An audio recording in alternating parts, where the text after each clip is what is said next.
Welcome to Wife Cheating Story. I hope you have an enjoyable and relaxing time listening. Let's get started. Andrew Dawson's life unraveled the day he walked into his apartment early carrying a gift for his wife, Emma. What he saw froze him. Marcus, her boss, disheveled and smug, stepping out of the bedroom with Emma trailing behind, her face pale and guilty.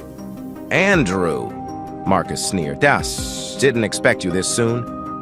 The betrayal stung, but what came next was even worse, a web of deceit, forged documents, and plans to ruin Andrew's career. With a quiet, steely resolve, Andrew whispered, "You messed with the wrong husband." The stage was set for a calculated revenge they'd never see coming. Chapter 1. Andrew Dawson often thought of himself as the luckiest man in the world, sharp-minded, physically fit, and happily married to the woman of his dreams. That particular Monday morning, he strolled into the polished lobby of Horizon Ventures with a confident grin, fully expecting a promotion by week's end. Ever since he joined the firm as a bright financial analyst, he'd consistently surpassed performance targets. His direct supervisor had hinted that the partners recognized his brilliance. Andrew believed it was only a matter of days before he officially became Associate Director of Acquisitions. Pausing near the marble reception desk, he greeted a few colleagues, each of whom acknowledged him with warm nods. He had an easy charm, friendly enough to chat about weekend sports, yet always professional. At 32, Andrew exuded a youthful energy balanced by a sharp intellect. And his personal life? Solid as ever. He'd married Emma 2 years prior. She, too, worked at Horizon as a personal assistant to some top executives. They joked it was convenient, though Emma was rarely assigned to Andrew's direct chain of command, so conflicts of interest were minimal. That morning, however, Andrew detected something off about the office atmosphere. In the hallway leading to the glass-walled conference room, a hush fell whenever he approached. A few staffers offered half-hearted smiles, as if concealing a private conversation. Andrew shrugged it off, attributing it to normal corporate gossip, maybe about potential layoffs or another acquisition rumor. He didn't dwell on it. He pushed open the frosted door to find Emma near the corner, sorting paperwork on behalf of Marcus Holmes, one of the senior partners. Marcus was rumored to be a cunning deal-maker, known for his brash manner and work hard, play hard ethos. Emma looked up, her eyes flickering with surprise that Andrew arrived so early. She offered a polite smile, but it seemed forced. Andrew dismissed the odd feeling. He joined the meeting, listening to updates on a potential real estate portfolio purchase. Marcus projected an air of smug confidence, praising everyone except Andrew Odd, given Andrew had produced the key analysis. Andrew made a mental note to address that oversight soon.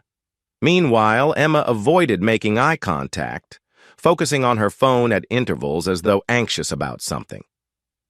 Later that evening, Andrew returned to his upscale apartment in Midtown with a bouquet of bright yellow lilies, Emma's favorite. He'd planned a casual at-home date, cooking a simple pasta dish, but to his mild disappointment, the place was quiet. No Emma. A quick text to her phone yielded a delayed reply. "Working late, sorry. Meeting rescheduled." He frowned.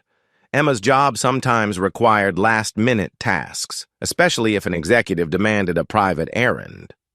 Over the past few weeks, she'd frequently come home late, her mood tense. Initially, Andrew chalked it up to standard corporate stress. Horizon was in the middle of big expansions, and top-tier executives could be demanding. But he couldn't recall her ever looking quite so distant. He ate alone. The lilies remained on the kitchen counter, drooping by the time Emma finally walked in around 10 p.m. She had that weary look in her eyes, like she'd seen something she'd rather forget. Andrew tried to lighten the mood, joking about the lateness, but she brushed it off with vague references to Marcus needing extra help on a big deal. No warmth in her tone, no real details. Then she excused herself, heading to the shower. That night, they barely spoke, Emma turning away from him in bed, leaving Andrew troubled by uneasy questions. The next day, Andrew confided in an old friend, Jason, who also worked at Horizon but in a different department. Meeting for coffee across the street, Andrew lightly mentioned how Emma seemed withdrawn. Jason merely shrugged.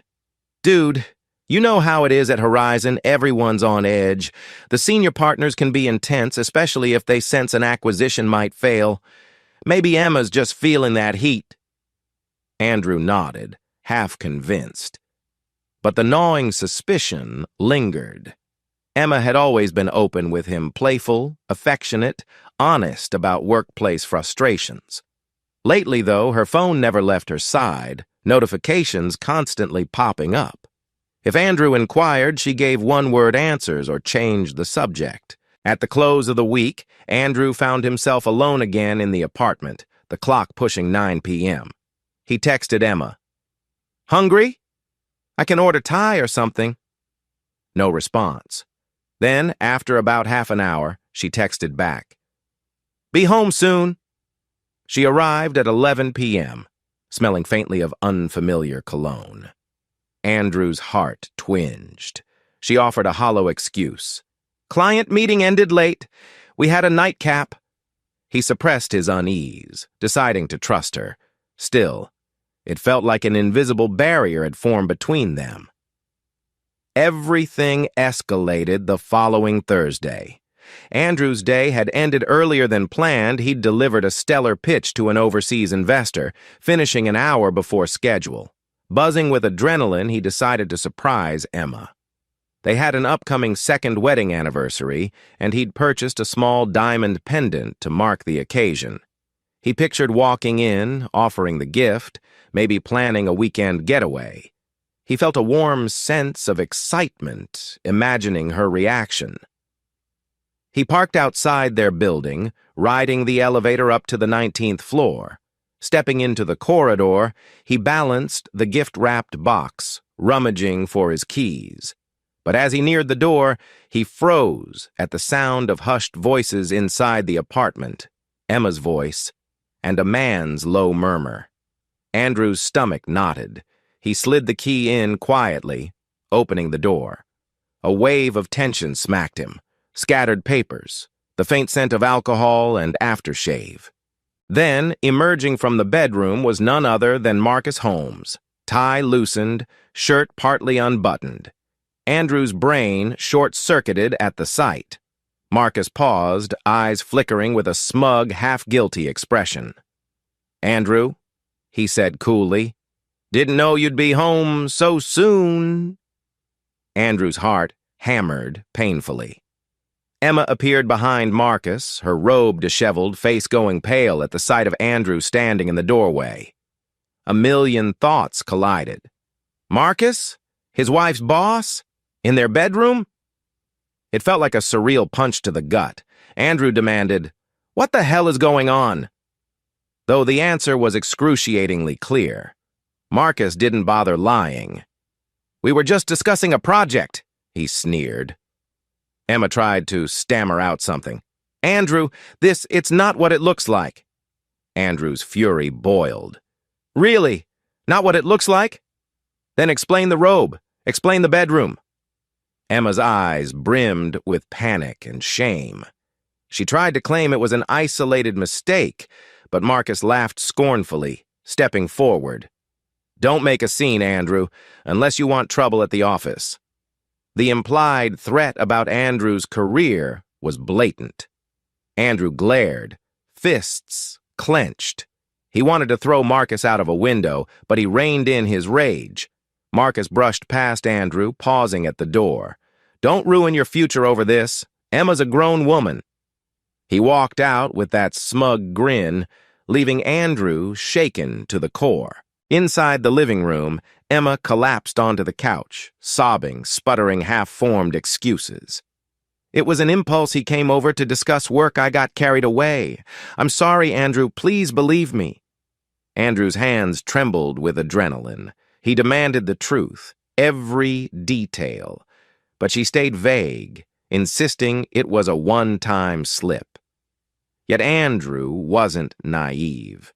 The tension in her eyes, the phone secrecy, the late nights it had obviously been going on for a while.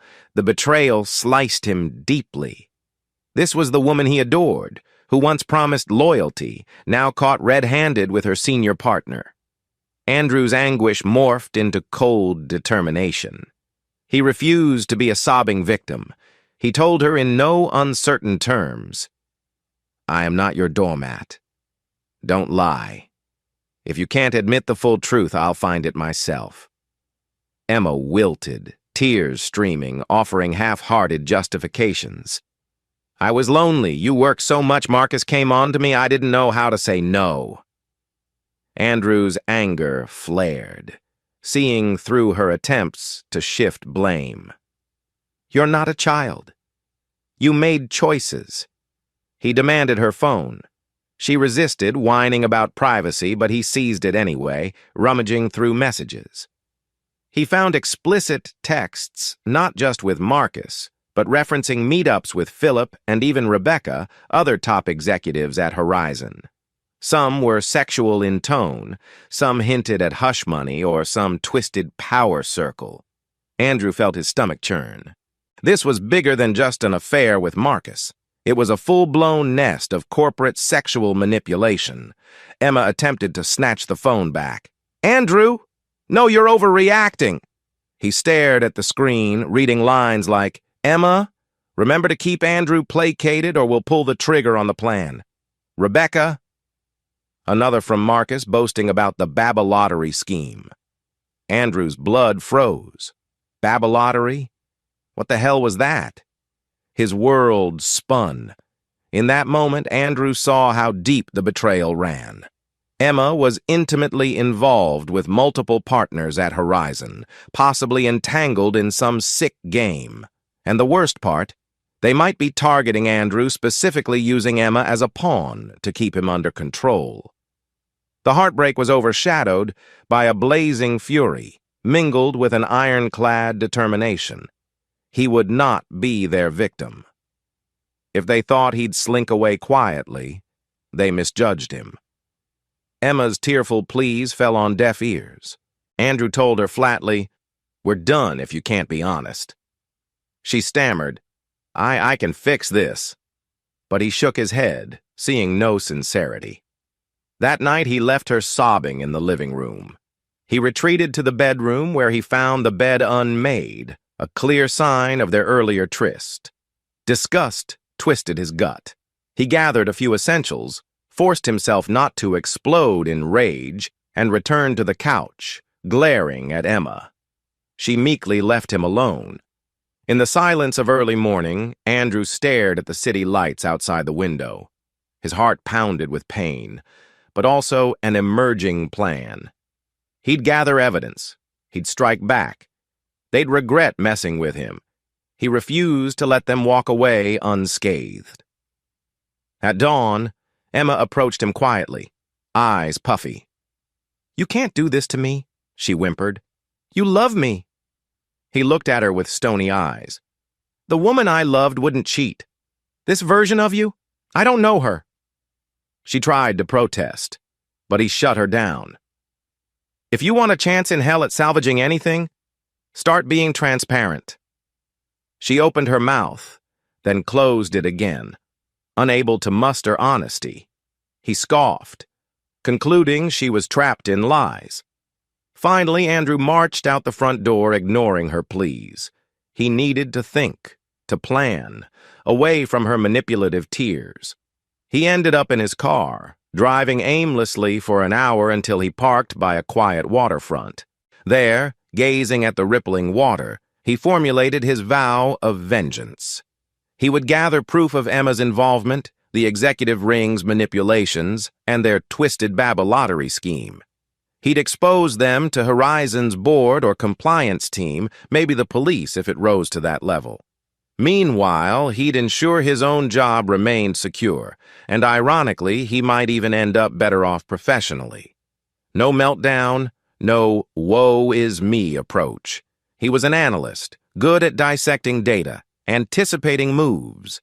He'd treat this like the biggest deal of his life, and in the end, Emma, Marcus, Philip, Rebecca, whoever was behind this conspiracy, they'd all pay. He inhaled deeply, letting the early sunlight wash over him, heartbreak mingling with a steely resolve. "You messed with the wrong husband," he whispered. "Let's see who wins this little game." Chapter 2. Andrew felt physically ill revisiting the apartment that weekend. Emma tried to act as though they could reconcile, greeting him with watery eyes and half-hearted attempts at affection. He rebuffed her, demanding to know about those incriminating messages referencing Philip, Rebecca, and the bizarre Baba lottery. Emma insisted Andrew was overreacting, that the texts were jokes or out of context. He studied her, seeing the guilt in her eyes. She refused to elaborate. Fed up, he grabbed an overnight bag. "I'm staying somewhere else for now. Don't contact me unless you're ready to come clean." She followed him to the door, babbling apologies. He left without looking back, heart heavy yet determined to maintain control. By Monday morning, Andrew had slept in a cheap hotel room. He arrived at Horizon Ventures earlier than usual, stepping into the glass tower with purposeful strides. He quickly noticed colleagues giving him odd looks, whispering behind his back. Marcus must be spreading rumors. Sure enough, the open office area seemed subdued, as though anticipating a confrontation. Halfway through the morning, Lily Clark, a junior associate in the same department, casually approached Andrew at the coffee machine. She offered a sympathetic smile, leaning in to speak quietly. "Andrew, just want you to know, watch your back. I overheard certain talk from the senior floor. They're painting you as unstable and a risk to the company's image." Andrew's jaw tightened. He'd suspected as much. Marcus was likely orchestrating these whispers. After lunch, a humiliating moment occurred. Andrew was called to a quick HR meeting allegedly about performance concerns. He entered a small conference room to find Marcus already seated, arms crossed. The HR manager, a timid woman named Clarissa, tried to facilitate, but it was clearly a setup. Marcus claimed Andrew was missing deadlines, citing distraction from personal issues. He insinuated Andrew's upcoming promotion might be reconsidered. Clarissa seemed uncomfortable, aware Marcus was pushing an agenda, yet she lacked the backbone to oppose a senior partner publicly. Andrew's blood boiled, but he kept his composure. "I have documented performance metrics showing I exceed targets. If you have concrete evidence otherwise, present it." Marcus smirked, but offered no specifics. Clarissa mumbled something about monitoring the situation. The meeting ended with no official action, just a shadow cast over Andrew's record. Spurred by this confrontation, Andrew decided on a new approach. Feign ignorance at work, remain calm, but gather as much intel as possible. He suspected the top executives planned a bigger sabotage, maybe forging documents in Andrew's name to scapegoat him in some financial scandal. Meanwhile, Emma's phone references suggested exactly that. He needed tangible proof to defend himself before they struck. He returned to his desk, spent the afternoon combing through internal expense reports, cross-referencing suspicious accounts. As a skilled financial analyst, he found a few subtle anomalies, fund transfers that didn't match official approvals. They were labeled under obscure codes, but strangely tied to Emma's assistant login. Andrew's heart pounded, suspecting they were framing him. That evening, Emma texted him a string of messages. "We need to talk. Please come home. I hate sleeping alone." Andrew ignored them. Instead, he made arrangements for a short-term apartment lease downtown. He refused to stay in a hotel indefinitely. He confided in no one except Lily, who quietly helped him navigate contacts for a discreet rental. Lily also told him in hushed tones that certain senior partners, including Philip and Rebecca, had a history of messing with employees' personal lives for sport. "They pick targets," Lily explained, eyes flicking around to ensure no eavesdroppers. "Marcus calls it corporate Darwinism. They find a vulnerability, exploit it, and if the employee breaks, they buy their shares cheap or force them out. It's twisted." Andrew's anger flared. That meant Emma's involvement could be part of a bigger scheme, using Andrew's heartbreak to control him. Determined to shield himself from their manipulations, Andrew installed a hidden camera in the living room while Emma was at work, just in case he needed further evidence. He also carefully placed spyware on Emma's phone, using an advanced but discreet method. He rationalized it as necessary they turned this marriage into a corporate weapon, not him. He felt pangs of guilt, but the betrayal overshadowed it. If Emma was truly complicit with Marcus, Philip, and Rebecca, he needed their communications pinned down. Late that night, back in his temporary apartment, Andrew remotely checked Emma's phone logs. He discovered new text messages between Emma and Marcus discussing a fake ledger they wanted Andrew to sign off on. Another conversation with Rebecca bragged about how Emma kept Andrew in line so far. Andrew's stomach churned. The audacity was staggering. They truly believed him powerless.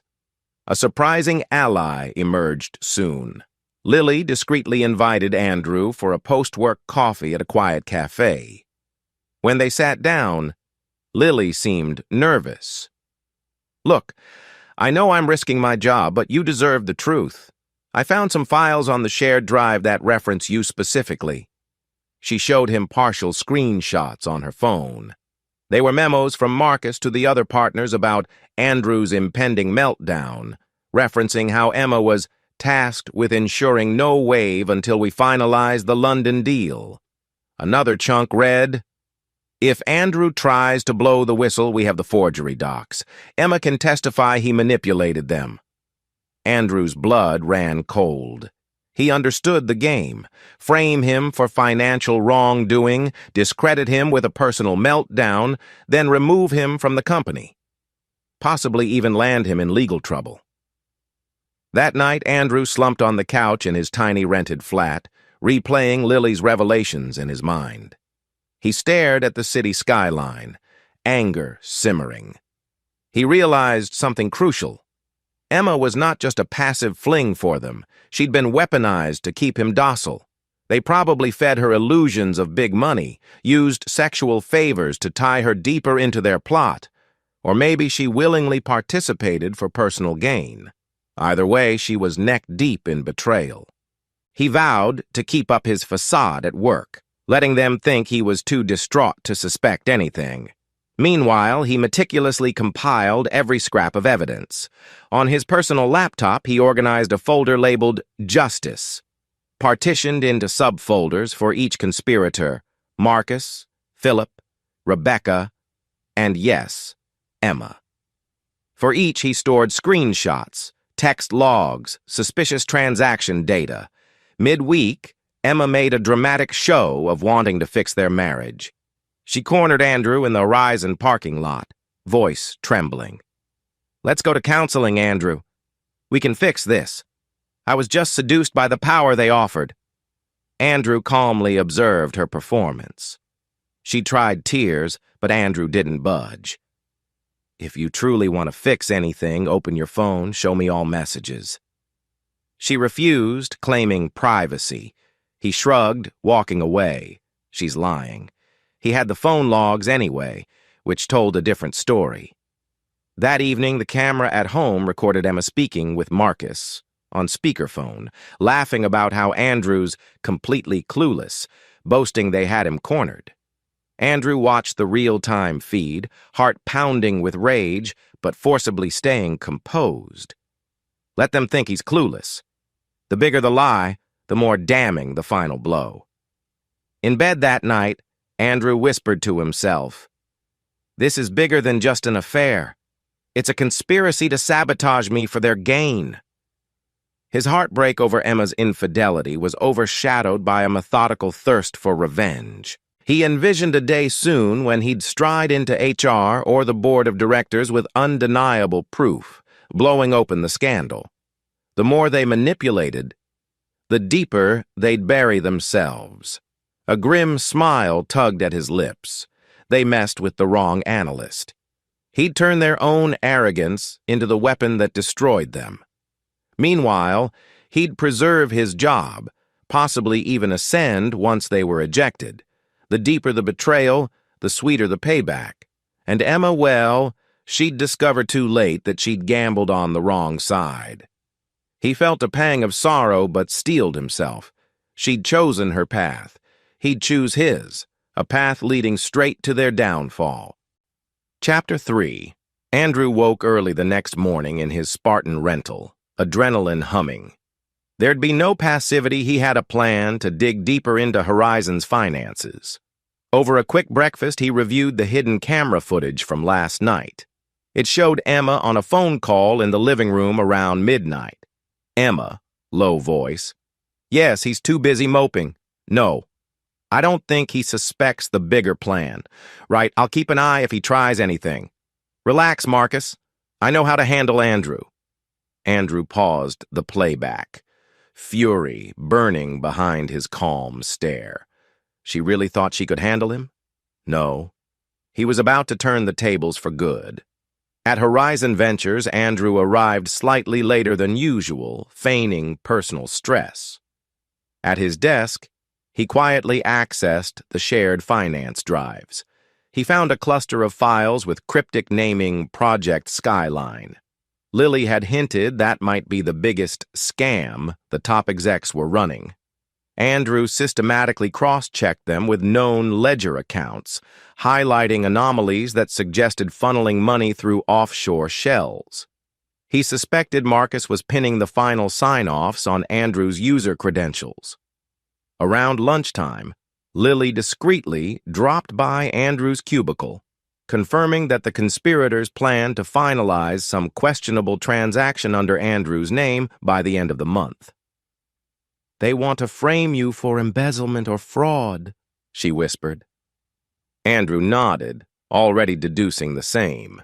That evening, Andrew forced himself to return briefly to the marital apartment to gather more clothes. Emma was there, sullen but also watchful. She asked pointedly if he'd calmed down yet. He merely said he was grabbing more suits for work, ignoring her barbs. While rummaging in the closet, Andrew spotted a small locked box he didn't recognize. Feigning indifference, he waited until Emma stepped away, then quickly tested a few keys from her keychain. One opened it. Inside, he found envelopes containing stubs for wire transfers labeled with Horizon's letterhead. They were made out to E. Dawson, Emma, with large sums suspiciously credited from accounts Andrew suspected were used for hush money. He snapped photos with his phone, heart racing. More ammo. The next day, Friday, Andrew faced a final demonstration that Horizon's leadership aimed to destroy him. He was summoned again to HR, where Marcus sat in on the meeting, exuding a smug aura. This time, HR claimed irregularities in Andrew's recent expense reports. Andrew calmly asked them to detail each irregularity. They showed him suspicious receipts for lavish dinners, allegedly charged to Andrew's corporate card. But Andrew never made those charges. Marcus raised an eyebrow, suggesting Andrew might be forging documents to milk the expense accounts. Andrew politely asked for a copy of the receipts. Inspecting them, he recognized Emma's signature scrawl in the attendee list. She'd actually signed his name? Possibly so. He suppressed a smirk, acting flustered but not defeated. There must be some confusion, he told HR. I'll investigate my records. Don't make accusations without proof. That night, Andrew and Lily met at a secluded diner. Over coffee, Lily gave him a flash drive containing heavily encrypted transaction logs. I managed to snag these from Philip's folder. she whispered, glancing around nervously.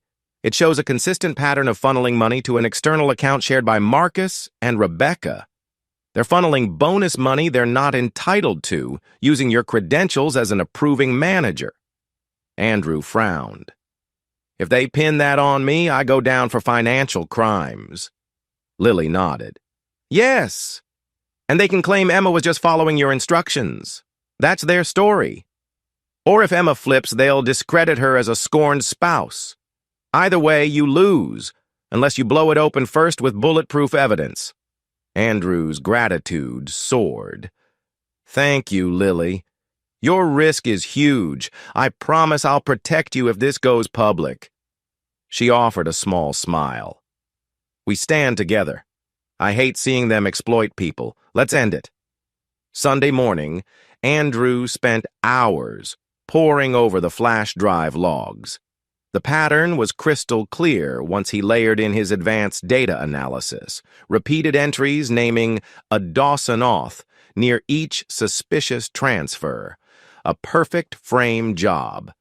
But he possessed server logs, courtesy of Lily, revealing the real IP addresses behind those transactions, Emma's workstation, plus Marcus's account override. On top of that, there was text evidence from Emma's phone referencing the big final ledger trick. Andrew meticulously compiled a presentation in a neat PDF, data tables, cross-referenced timestamps, screenshots of incriminating chats. He titled it Horizon Conspiracy Evidence. Then he backed it up to multiple clouds, plus an external drive. If the conspirators tried anything, he'd strike swiftly. At the same time, Andrew quietly consulted a divorce attorney recommended by Lily. In a small, tidy office, the lawyer, Natalie Green, listened to Andrew's story with wide eyes. "This is massive," she said, stunned by the corporate twist. "We can file for divorce citing adultery with overwhelming evidence. You might also consider pressing charges if Emma forged your signatures for financial crime." Andrew sighed. "I'll see how this plays out at the company. My main priority is ensuring they can't ruin me professionally or financially." Natalie agreed, drafting the initial divorce documents. Andrew gave her the recordings of Emma's cheating and complicity. "That alone cements your case for no spousal support," the lawyer noted. He left her office feeling a strange mix of heartbreak and empowerment. Midweek, Andrew's phone lit up with a call from Marcus. Surprised, Andrew answered in a measured tone. Marcus's voice dripped with condescension. "Heard rumors you're stirring trouble, Andrew. Watch yourself. Emma's concerned about your mental state. Don't do anything stupid." Andrew clenched his jaw. "I'm quite sane, Marcus. Thanks for checking." Marcus chuckled ominously. "We both know you can't win a war with us. Stay in your lane." Andrew ended the call, adrenaline surging. Good. Marcus was worried. That might mean Andrew's invisible net was tightening. That same day, Andrew's manager unexpectedly scheduled a performance review for the following morning. Something about the tone of the email was suspicious. The manager, a man named David, rarely did sudden reviews. Andrew guessed Marcus had orchestrated this, hoping to formally reprimand Andrew. Possibly they'd try to get him to sign a bogus form admitting wrongdoing. But Andrew was ready. He called Lily. "Tomorrow's the day. They'll strike with a performance review. I bet they want me to sign some document." Lily exhaled. "Be cautious. They might corner you in a conference room. If you sign anything, read it carefully. The moment they reveal a forged ledger, you drop the truth bomb." Andrew's eyes gleamed. "Exactly." The next morning, Andrew arrived at Horizon with a stoic calm, a slim black folder tucked under his arm, containing all the damning evidence. He was prepared for whatever trap they set. Inside, employees parted ways as he walked by, some looking sympathetic, others curious. He forced a polite smile, determined not to show fear. He stepped into the designated conference room. As predicted, Marcus, Philip, and the HR manager awaited him. The tension crackled in the air. Marcus wore a tight-lipped smirk. Philip avoided eye contact. The HR manager, Clarissa, seemed uneasy, probably suspecting something big. They slid a document across the table, full of contrived accusations of financial misappropriation. Andrew quietly read it, noticing references to employee acknowledges wrongdoing. The lines were so transparent. Then he looked up, meeting their gazes. "It's time," he calmly said. "I won't sign anything." Marcus's grin wavered. Andrew reached into his folder. "But I do have something for you. Concrete proof of who's really committing fraud and forging my name." He pushed copies across the table, unveiling screenshots, logs, timestamps. The color drained from Philip's face. Marcus's eyes narrowed, while Clarissa's jaw dropped. Andrew folded his arms. "Still want to accuse me?" Silence fell. The first strike of his revenge had landed. Now, he waited to see them squirm. Chapter 4. A tension-charged hush gripped the conference room. Andrew's heartbeat thundered in his ears, though he kept his face impassive. Marcus skimmed the documents, anger flickering in his eyes. Philip's hand trembled, flipping pages of data logs. The HR manager, Clarissa, stunned by the clarity of the evidence, murmured, "Where did you get these records?" Andrew gave a half-smile. "From the real system logs. Let's just say I've been thorough. Everything lines up: Emma's login, Marcus's override commands, even your IP addresses. This is indisputable." Marcus tried to feign composure, sneering, "You're bluffing. We can spin this. We're senior partners. The board trusts us." Andrew shrugged, sliding another set of screenshots across the table. These showed the texts referencing the Babalottery scheme, hush money, and specifically mentioned forging Andrew's signature. Clarissa gasped out loud, face pale. Philip attempted a last-ditch intimidation. "You realize you're risking defamation suits by forging these logs, Andrew. The company might side with us." Andrew's lips curved in a chill smirk. "Forge logs? I can demonstrate their authenticity to any forensic auditor. Meanwhile, you're the ones forging my name on fraudulent transactions.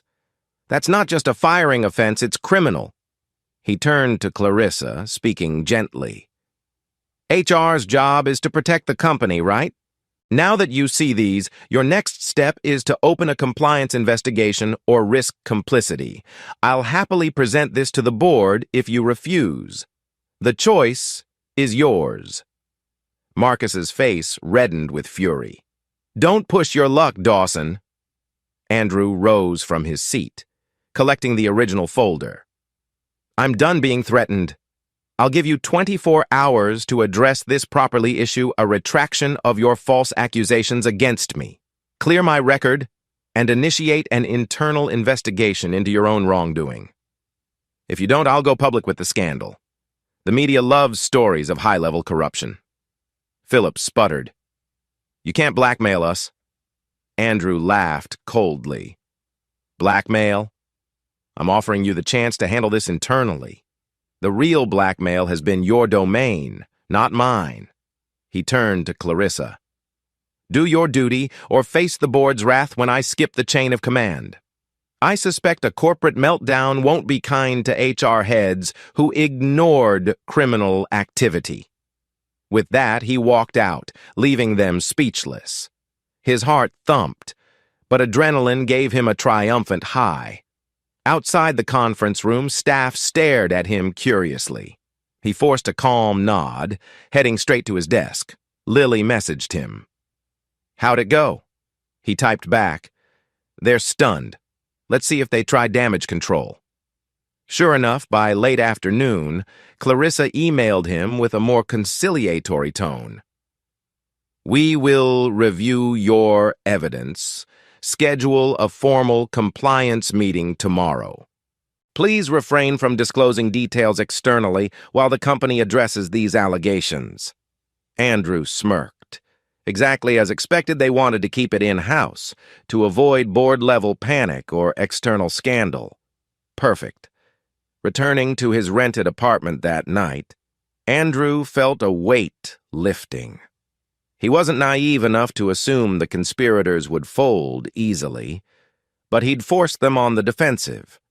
The real challenge might be how Emma responded once she realized the scheme was unraveling. Indeed, when Andrew checked the hidden camera feed, he saw Emma pacing in their living room, phone in hand, cursing at Marcus for letting Andrew get the upper hand. At one point, Emma hissed into the phone, "What do you mean you're not sure you can contain him? You said he was a pushover." Andrew allowed himself a bitter grin. The conversation ended with Emma throwing her phone across the couch in frustration. Andrew's heartbreak over her betrayal still ached, but seeing her meltdown at least validated his strategy. The next day, Andrew walked into the compliance meeting. Seated around the table were Clarissa, an external compliance officer named Bryant, and two board-appointed attorneys. On the other side of the table, Marcus, Philip, and surprisingly, Rebecca, the third senior partner who was part of Emma's trysts. She'd been absent from the prior confrontations, but now she glared at Andrew like a cornered lioness. Clarissa began formally.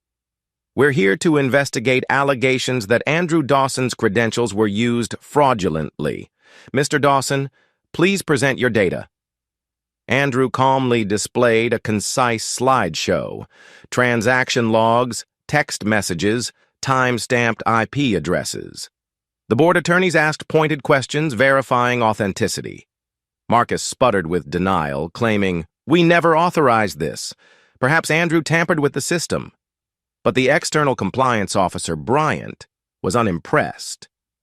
"This level of detail is consistent with unaltered server logs. Unless you have evidence Mr. Dawson had root access to manipulate them, your claim is baseless." Rebecca tried spinning a narrative that Emma might have done it alone. Andrew calmly pulled out phone recordings referencing Rebecca's instructions to Emma. The incriminating lines were read aloud. "Rebecca, make sure Andrew unknowingly signs off on these documents." A hush fell. Rebecca paled, stammering something about out of context. The board attorneys traded grim looks. Finally, the compliance officer concluded the session by stating they'd escalate the matter to the board and legal counsel. "It seems we have serious internal fraud implicating senior partners," he said. Marcus, red-faced, stormed out. Philip followed, muttering curses under his breath.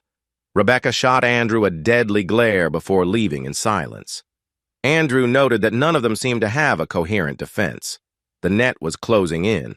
He left the meeting, feeling the tension thrumming in the corridors. Word would spread fast, and the board would intervene soon. That evening, Andrew's phone buzzed incessantly with calls from Emma.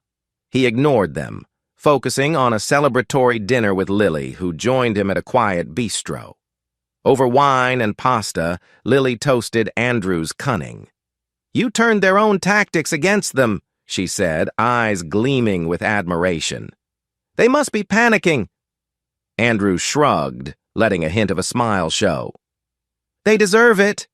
But part of me can't shake the sadness about Emma. She was my wife, after all. Now she's basically a co-conspirator in this twisted game." Lily squeezed his arm gently. "I'm sorry. She made those choices. You're doing what you must to protect yourself." They ended the meal with a quiet sense of optimism. Horizon was about to face a major shakeup, but Andrew would emerge not as a scapegoat, but as the whistleblower, the hero. Sure enough, the next day the board summoned Andrew for a closed-door meeting. A half-dozen board members, including the CEO, grilled him on the evidence. He laid out everything systematically. They seemed furious at Marcus, Philip, and Rebecca, not Andrew. The CEO apologized that Andrew had to endure these manipulations. Andrew played it humble, stating he just wanted the truth out and to continue serving Horizon ethically. By day's end, an internal memo announced Marcus, Philip, and Rebecca were suspended pending investigation for severe misconduct. Andrew felt a rush of vindication. He was told to keep working as normal, that the board recognized his innocence. Returning to his apartment at dusk, Andrew found Emma waiting in the hallway outside his door. She looked disheveled, tears streaking her makeup. "Andrew, please, I lost my job. They fired me this afternoon for forging documents. I have nowhere to go." Her voice trembled with desperation. He opened the door, letting her in for a final talk. She tearfully confessed that after the compliance meeting, HR confronted her about the hush money receipts. She tried to blame Marcus, but the evidence was damning. She'd been complicit. They terminated her on the spot. Now, the executives were out for blood, nobody had her back. Andrew stared at her, recalling the day he'd discovered her with Marcus. The heartbreak was still raw. She begged, "Can we fix this? I was manipulated. I still love you." He exhaled slowly, shaking his head.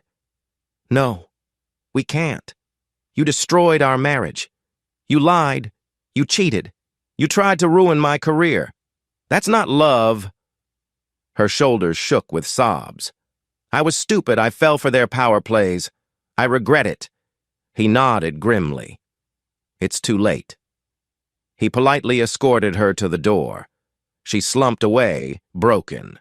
Andrew locked the door behind her, an immense weight lifting from his chest. He'd finally confronted Emma's pleas. Now, free from her manipulations, he could finalize the revenge and secure his bright future. The conspirators had fallen from grace, and Andrew was still standing, ready to ascend even higher. Chapter 5. Andrew had not stepped foot in the old apartment for nearly a week. He'd spent those nights at his discreet downtown rental, safe from Emma's pleas and the ghosts of their broken marriage. Yet as Friday dawned, he found himself walking the familiar hallway once more, this time, not out of sentiment but strategy. Earlier that morning, he'd received a cryptic text from Emma. "We need to talk about some documents I found. Please come home at noon. I'll be alone." Something about her tone suggested a shift. Perhaps she'd discovered more evidence about Marcus and the other executives, or maybe she was staging some manipulative ploy. Either way, Andrew's curiosity was piqued. He was done cowering. If Emma had something to reveal, he'd hear it on his own terms. He paused outside the door. In one hand, he carried a slim file folder labeled Plan B, containing extra copies of the incriminating data he'd gleaned about Emma's hush money receipts. In the other, his phone discreetly set to record audio. He inhaled, bracing himself, then keyed in. Inside, the living room blinds were partially drawn, leaving the space in half-shadow. Emma stood near the kitchen counter, arms folded protectively. A small stack of papers sat on the table. She glanced up, exhaling shakily. "Thank you for coming." Andrew set his jaw, staying a few feet away. "What's this about?" She pushed the papers forward, voice trembling. "I found these in my trunk. They're duplicates of some ledger entries from Horizon with your name. I realized Marcus was forging them. If you sign them by mistake, or if they force you, he could frame you for huge sums of missing funds." Andrew flicked through the pages. They indeed matched partial files he'd already discovered. But seeing Emma voluntarily show them to him was unexpected. He studied her face. Guilt, fear, maybe an attempt at redemption. He remained guarded. "Why are you telling me this now?" She fidgeted with the hem of her sweater. "Because, after everything I know, it's over between us. But I don't want you going to jail. And I realize I was part of their plan. I was stupid, letting them use me. His chest tightened with conflicting emotions: heartbreak, anger, a flicker of pity. He forced an even tone. You helped them. You slept with Marcus and others. You forged my signature on those dinner receipts. Don't act like a saint now. Emma's eyes flashed with tears. I know I can't erase that, but I'm not pure evil, Andrew. I was manipulated. Spare me, he cut in coldly. Do you have anything new to show me besides these ledgers? She bit her lip, reaching into a folder. She pulled out a printed chat log. This is a group chat between Marcus, Philip, Rebecca, and me. It outlines how they'd push you out if you discovered the fake ledgers. They talk about setting up an HR complaint for mental instability, forging evidence of your alleged harassment. They wanted me to go along, so I'd testify you were an abusive husband. Andrew's stomach twisted with outrage. An abusive husband? He snatched the printouts, scanning lines where they clearly plotted to paint him as volatile, referencing past arguments Emma could exploit. The date was about 2 weeks ago, meaning they'd been planning this concurrently with the frame-up for financial crimes. Andrew's voice dropped, laced with fury. You were complicit in that too? Emma squeezed her eyes shut. Yes, no, I mean, they wanted me to say certain things if you tried to blow the whistle. But I never actually filed any complaint. I didn't have the nerve. He shook his head, incredulous. Well, aren't you a hero? He said sarcastically. Let me guess. You realized they'd throw you under the bus eventually, so now you want to flip sides? She swallowed hard, voice trembling. Marcus fired me. Rebecca turned cold. They blame me for letting you get evidence. So yes, I guess I have nowhere else to turn. For a moment, Andrew's mind reeled. He had come so far, steadily unmasking these conspirators. Now Emma was offering fresh ammo against them. A group chat detailing a smear campaign. That was gold if it was genuine. He needed to confirm authenticity. But if real, it hammered the final nail in their coffin. He pinched the bridge of his nose, controlling the swirl of bitterness. All right, Emma, send me the digital version. I'll verify it with metadata. If it's legit, it helps me a lot. She nodded quickly. I can forward the original chat screenshots from my old phone. I never told them I kept a backup. Andrew gave a curt nod. Fine. Do that. Then what? She exhaled shakily. Then I want immunity. I'm done letting them manipulate me. I'll testify if needed. Just please, Andrew, don't let me end up in prison. I'm so sorry. He studied her tear-stained face, remembering the woman he once adored. Now, she was just a collaborator in a twisted plot. I'm not the DA, he said softly. But if you help me prove they orchestrated everything, maybe you get a plea deal or something. You'd have to own up to your part. She nodded, tears sliding down her cheeks. Anything to fix this? Andrew accepted the printouts. I'll confirm them. But make no mistake. We're done as a couple. She looked devastated, but he refused to console her. You did this to us, Emma. There's no going back. He turned to leave. She reached out, voice quivering. I understand. I'm sorry. He didn't reply, stepping out.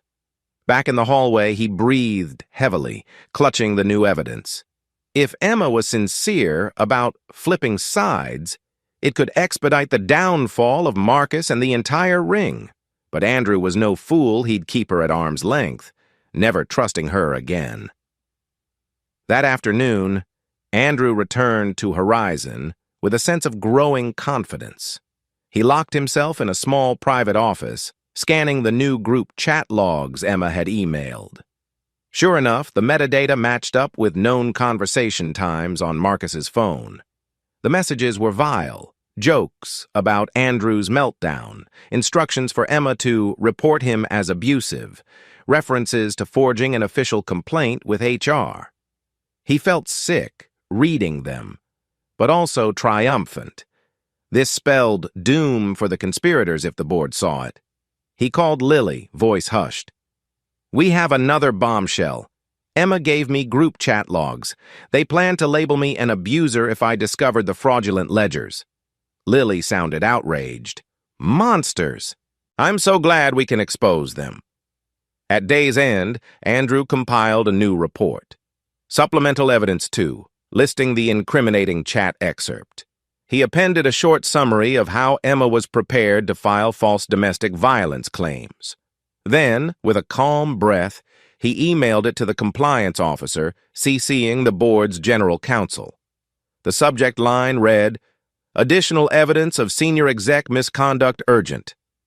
As he clicked send, a wave of adrenaline coursed through him. He was, in effect, launching the final blow. Let them try to spin it. The HR meltdown would be catastrophic. Sure enough, the next morning, Andrew was summoned to a surprise board meeting. He arrived in the executive conference room to find multiple board members, the CEO, the general counsel, and the compliance officer. The tension was palpable. The CEO offered a stiff nod, motioning Andrew to sit. The CEO began, "Mr. Dawson, we reviewed your new evidence. It's deeply disturbing. There's clear indication that certain partners, Marcus, Philip, Rebecca, conspired not only to commit financial fraud, but to orchestrate personal smear campaigns against you." Andrew nodded. "I trust you see. I've been honest." The board members exchanged troubled glances. One elder statesman on the board spoke gravely. "We're filing immediate legal action to remove them from partnership, freeze their Horizon shares, and cooperate with law enforcement for potential charges. Their behavior is inexcusable." Andrew released a slow breath. Finally. He waited, watching them all. The CEO's expression softened. "Andrew, we regret how long it took us to see this. Horizon owes you a tremendous apology. We'll rectify this situation. You're not only cleared of any wrongdoing, but we'd like to discuss an enhanced role for you if you're willing." Andrew felt a thrill of vindication. "I appreciate that. Let's handle the immediate crisis first." That same afternoon, the board publicly announced the suspension and pending dismissal of Marcus, Philip, and Rebecca. A press statement acknowledged serious internal misconduct, though it refrained from detailing the babalottery or sexual exploitation angle. Andrew suspected the deeper scandal would leak anyway. Within hours, gossip roared through the office. Emma's name came up too, rumored to have been fired days ago. Some colleagues whispered, Andrew took them all down, while others offered him sympathetic nods, praising his courage. Andrew stayed polite and professional, declining to comment. He quietly reminded Lily to stay low-key, ensuring she remained protected. Emma texted him that night. "I heard about the board's announcement. Guess we destroyed them. Are you okay?" Andrew ignored it. He had no interest in private consolation. He simply gazed at the city lights from his new rental, reflecting on the whirlwind of betrayal that had once threatened to bury him. Now, he was on the verge of triumph, every conspirator either fired or facing legal consequences. But Andrew felt no euphoria, just a quiet sense of justice. He'd lost his marriage and illusions of love, yet safeguarded his career and integrity. The next step might be finalizing the divorce. He resolved to do so swiftly, ensuring Emma got no financial benefit from his success. With the conspirators dethroned, Andrew set his sights on a bigger plan, ensuring none of them could slither away unpunished. His revenge wasn't quite finished. Chapter 6. Monday began with a surreal hush at Horizon Ventures. The usual bustle was replaced by tension-laced whispers. Marcus, Philip, and Rebecca were no-shows, forcibly removed from the premises. Their offices sat empty, nameplates removed overnight by security. The entire staff tiptoed around, uncertain who might be next. Andrew, stepping into his department, was greeted by David, the same mid-level manager who'd once caved to Marcus's intimidation. David approached Andrew with an apologetic expression. "Hey, I owe you an apology. I let them bully me into those performance reviews. I'm sorry, man." Andrew gave a measured nod. "I understand. They had a lot of power here. It's good you admit it. Let's move forward."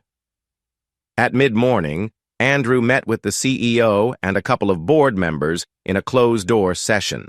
They formally offered him the position of Associate Director of Acquisitions, the very promotion he'd anticipated weeks ago. But there was more. The CEO confided that once the dust settled, Andrew might be considered for an even higher role, given how deftly he uncovered corruption. Andrew felt a swell of vindication. Still, he kept his composure. "Thank you," he said calmly. "I want to ensure we do a thorough cleanup. The culture that allowed such a scandal harassment, exploitation, must be addressed." The CEO nodded earnestly. "Agreed. We'll rely on your input for reforms. We need fresh leadership." After the meeting, Lily found Andrew near the break room, practically vibrating with excitement. "They just announced it. You're the new associate director." She beamed. "Congratulations." Andrew smiled, grateful. "Couldn't have done it without your help, Lily. Thank you for believing in me." In parallel with his career triumph, Andrew pressed forward with the divorce. He arranged a meeting with his attorney, Natalie Green. Over lunch in her office, they reviewed the bulletproof evidence of Emma's infidelity, her hush-money receipts, and her conspiracy to frame him. Natalie smirked. "She has zero grounds to demand spousal support. If anything, you might sue for damages, though that's rarely pursued in standard divorces." Andrew shrugged. "I just want it over, no more drama. She's not getting a dime." Natalie promised to file the necessary documents promptly, citing adultery, fraud, and moral abandonment. She expected Emma's lawyer to attempt negotiation, but given Andrew's overwhelming leverage, Emma would have to accept a severely lopsided settlement. Andrew exhaled relief. He despised confrontation in marriage, but the betrayal left no choice. That evening, Andrew's phone buzzed with a call from an unknown number. He answered cautiously. "This is Andrew." The voice turned out to be Rebecca, her tone subdued. "Andrew, please, hear me out. I was manipulated by Marcus. He orchestrated the Babylottery idea. I never meant to sabotage you personally. I'm calling because the DA might interview me, and I wanted to see if we can come to an understanding." Andrew's lips curled into a contemptuous smile. "An understanding? After you threatened to label me abusive, blackmailed Emma, and forged my signature on big deals?" She stammered. "I was cornered too. I'm sorry. Maybe you could confirm to the DA that I wasn't the main instigator." He cut her off. "You got Emma into bed. You stood by forging company funds. You conspired to ruin my life. So no, I won't cover for you. You want mercy? Plead your case to the DA. Don't call me again." He ended the call, adrenaline pumping. 2 days later, Andrew discovered that the district attorney's office had indeed opened a criminal investigation into Marcus, Philip, and Rebecca for corporate fraud, embezzlement, and possible sexual harassment, blackmail. The DA's investigators requested a meeting with Andrew to gather testimony. Andrew complied, handing over every shred of data, including phone calls referencing the Babylottery scheme. The investigators looked appalled, remarking how twisted it was for top executives to exploit employees and spouses for personal gain. Meanwhile, media sniffed around. A few journalists contacted Andrew seeking a sensational scoop. "Your wife was involved with multiple execs? Any statement?" He politely declined, not wanting to inflame the tabloids. Andrew's personal life steadied in the new condo. Freed from Emma's presence, he embraced a routine of early morning runs, robust workdays, and quiet evenings analyzing new acquisitions for Horizon. He found catharsis in forging the company's future, ensuring no one else endured what he did. The board occasionally consulted him for insight on corporate culture reforms, and he recommended stricter policies for sexual misconduct and cronyism. Lily remained a steadfast ally, often joining him for coffee breaks where they dissected the ongoing fallout.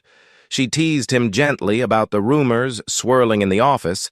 Some employees viewed Andrew as a dark knight who toppled the old guard.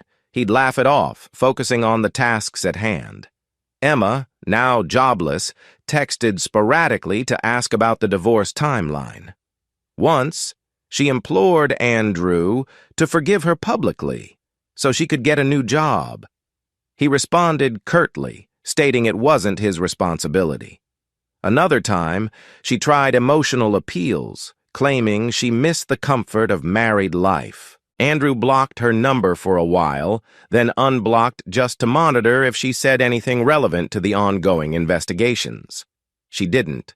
Her messages sounded more desperate each day, but Andrew refused to engage beyond the legal minimum. In a bizarre twist, Emma revealed she once considered pregnancy through fertility treatments, but insisted she never actually went through with it. Andrew felt a wave of relief no child was dragged into this. A pivotal turning point came when the HR at Horizon completed its internal investigation. They publicly released a statement confirming that Andrew was completely exonerated from any wrongdoing, that the forging of documents was solely attributable to Emma, an ex-employee, and certain now-fired senior partners. The statement apologized for the stress Andrew endured, announcing new leadership structures. To Andrew's surprise, the board arranged a company-wide meeting in which the CEO personally thanked Andrew for upholding ethical standards under extreme duress. Applause rippled through the audience. Andrew stood on stage briefly, cheeks burning, offering a humble, "just doing what's right." Many employees admired him for it, seeing him as the reason the toxic executives were purged. Riding this wave of vindication, Andrew finalized his divorce settlement. Natalie Green orchestrated a meeting with Emma's lawyer. The terms were brutal for Emma. No alimony, a small personal item allowance, immediate separation of finances, and she signed a non-disclosure agreement preventing her from slandering Andrew. She had no leverage to negotiate otherwise, facing possible criminal liability if new evidence emerged. Sitting across the table, Emma looked hollow, signing the papers with trembling hands. She tried to speak softly. "I'm sorry, Andrew." He responded only with a faint nod, not wishing to rub salt in her wounds. She'd made her bed.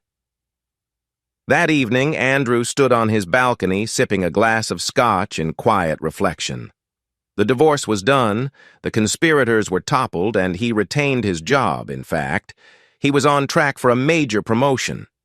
He felt a swirl of relief, sadness, and cautious hope. Yes, the heartbreak over Emma's betrayal still stung, but he'd emerged stronger, shielded from the meltdown they attempted to orchestrate.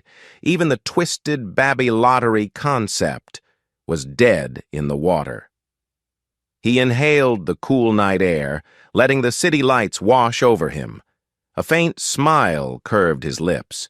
He'd proven that cunning, methodical revenge could be carried out ethically, guided by factual evidence, rather than blind rage. The final chapters of his revenge story were still unfolding. Marcus and his cronies faced legal trials soon. But Andrew's life was finally in his hands again. No one would control him. He was free. Chapter 7. A few weeks later, Andrew returned from lunch to find a subpoena pinned to his office door. The district attorney's office had scheduled a formal hearing for the fraud charges against Marcus, Philip, and Rebecca. Andrew was named as a key witness. The date was set for next month. The hush in the corridor signaled that employees recognized a big moment loomed: the trial that would permanently seal the fate of Horizon's fallen leadership. Andrew tucked the subpoena under his arm, heading to a side lounge where Lily had texted him to meet. She awaited him, eyes flicking to the paper. "So it's happening," she said softly. "You'll testify, right?" He nodded. "Absolutely. I have the data, the chats, the recordings. Let them deny it all they want, the evidence is overwhelming." Lily smiled, relief in her face. "They deserve every punishment coming." That weekend, Andrew spent hours organizing a trial binder with color-coded tabs. He reviewed the timeline, from discovering Emma's infidelity to unearthing the hush money receipts to verifying the forged ledgers. The emotional roller coaster was painful to relive, but he recognized each moment had shaped the unstoppable case he now wielded. He labeled the final section "Baby Lottery Plot" with the group chat references, the ultimate jaw-dropper for any jury if the DA pressed criminal harassment charges. He also prepared a personal impact statement: how the conspirators tried to ruin his career, blackmail him, humiliate him. If the judge permitted victim statements, Andrew would read it. Part of him felt uneasy making his private heartbreak so public, but the conspirators had forced him into the spotlight anyway. Emma reached out again, leaving a voicemail. "Andrew, I heard about the trial. The DA might question me, too. If we both tell the truth, maybe we can help each other. I'm sorry for everything. Good luck." He listened silently, face impassive. Her voice sounded subdued, contrite. But he'd grown numb to her apologies. A few days later, the DA's investigators arranged a pre-trial interview with Andrew in their downtown office. He arrived promptly, greeted by a lead prosecutor named Maura Benton, a sharp-eyed attorney who exuded confidence. She walked him through the questions she'd ask in court, ensuring clarity on each piece of evidence. In that meeting, Andrew handed over freshly printed screenshots from the group chat Emma had provided. Maura examined them, brows furrowing in disgust. They literally wrote, "Let's label Andrew an abuser if he tries to blow the whistle? That's chilling." Andrew nodded, grim. "They wanted to preemptively discredit me. The same with forging the financials. Emma was their inside agent, orchestrated by Marcus." Maura pursed her lips.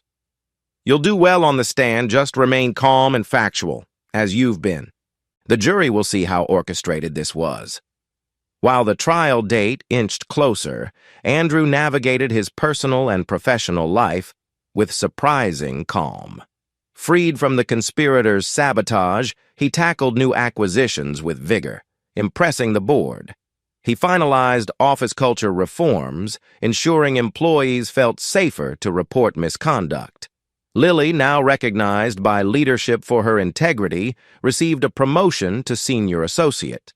At times, they joked about how they were the triumphant duo, turning Horizon's darkest chapter into a renaissance.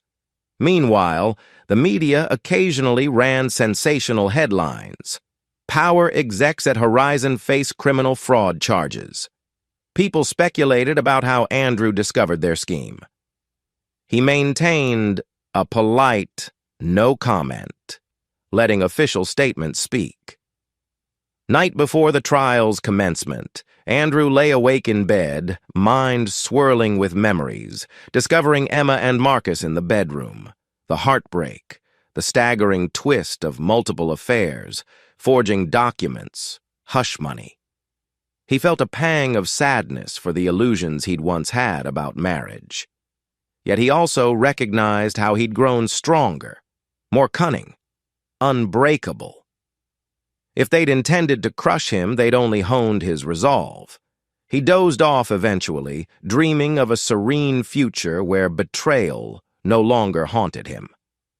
Trial day arrived in a flurry of tension.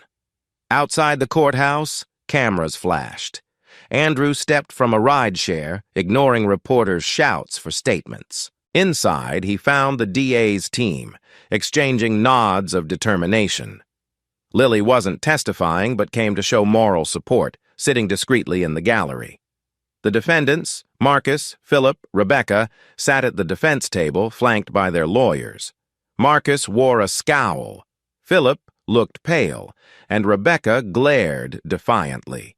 The judge, a no-nonsense woman with sharp eyes, convened the session, calling for opening statements. The prosecution laid out the charges: corporate fraud, conspiracy, attempted intimidation, sexual coercion. Evidence included the forged ledgers, group chat logs, hush money trails, and the Babalottery scheme. The defense tried painting the conspirators as not fully aware of each other's wrongdoing, but the synergy in the messages contradicted that claim. Andrew was called to the stand on day 2. He took a deep breath, recalling the DA's guidance. Speak plainly, reference documents carefully, remain calm.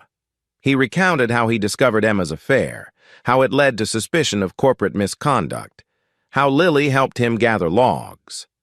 Then, in response to the DA's questions, he laid out each piece of incriminating evidence exhibit after exhibit, showing the conspirators' digital footprints.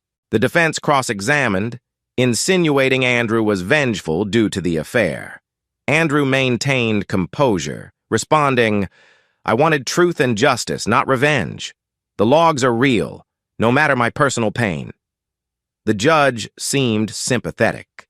The jury's faces reflected shock and distaste for the conspirators. Emma, too, testified. She arrived wearing a conservative suit, looking contrite.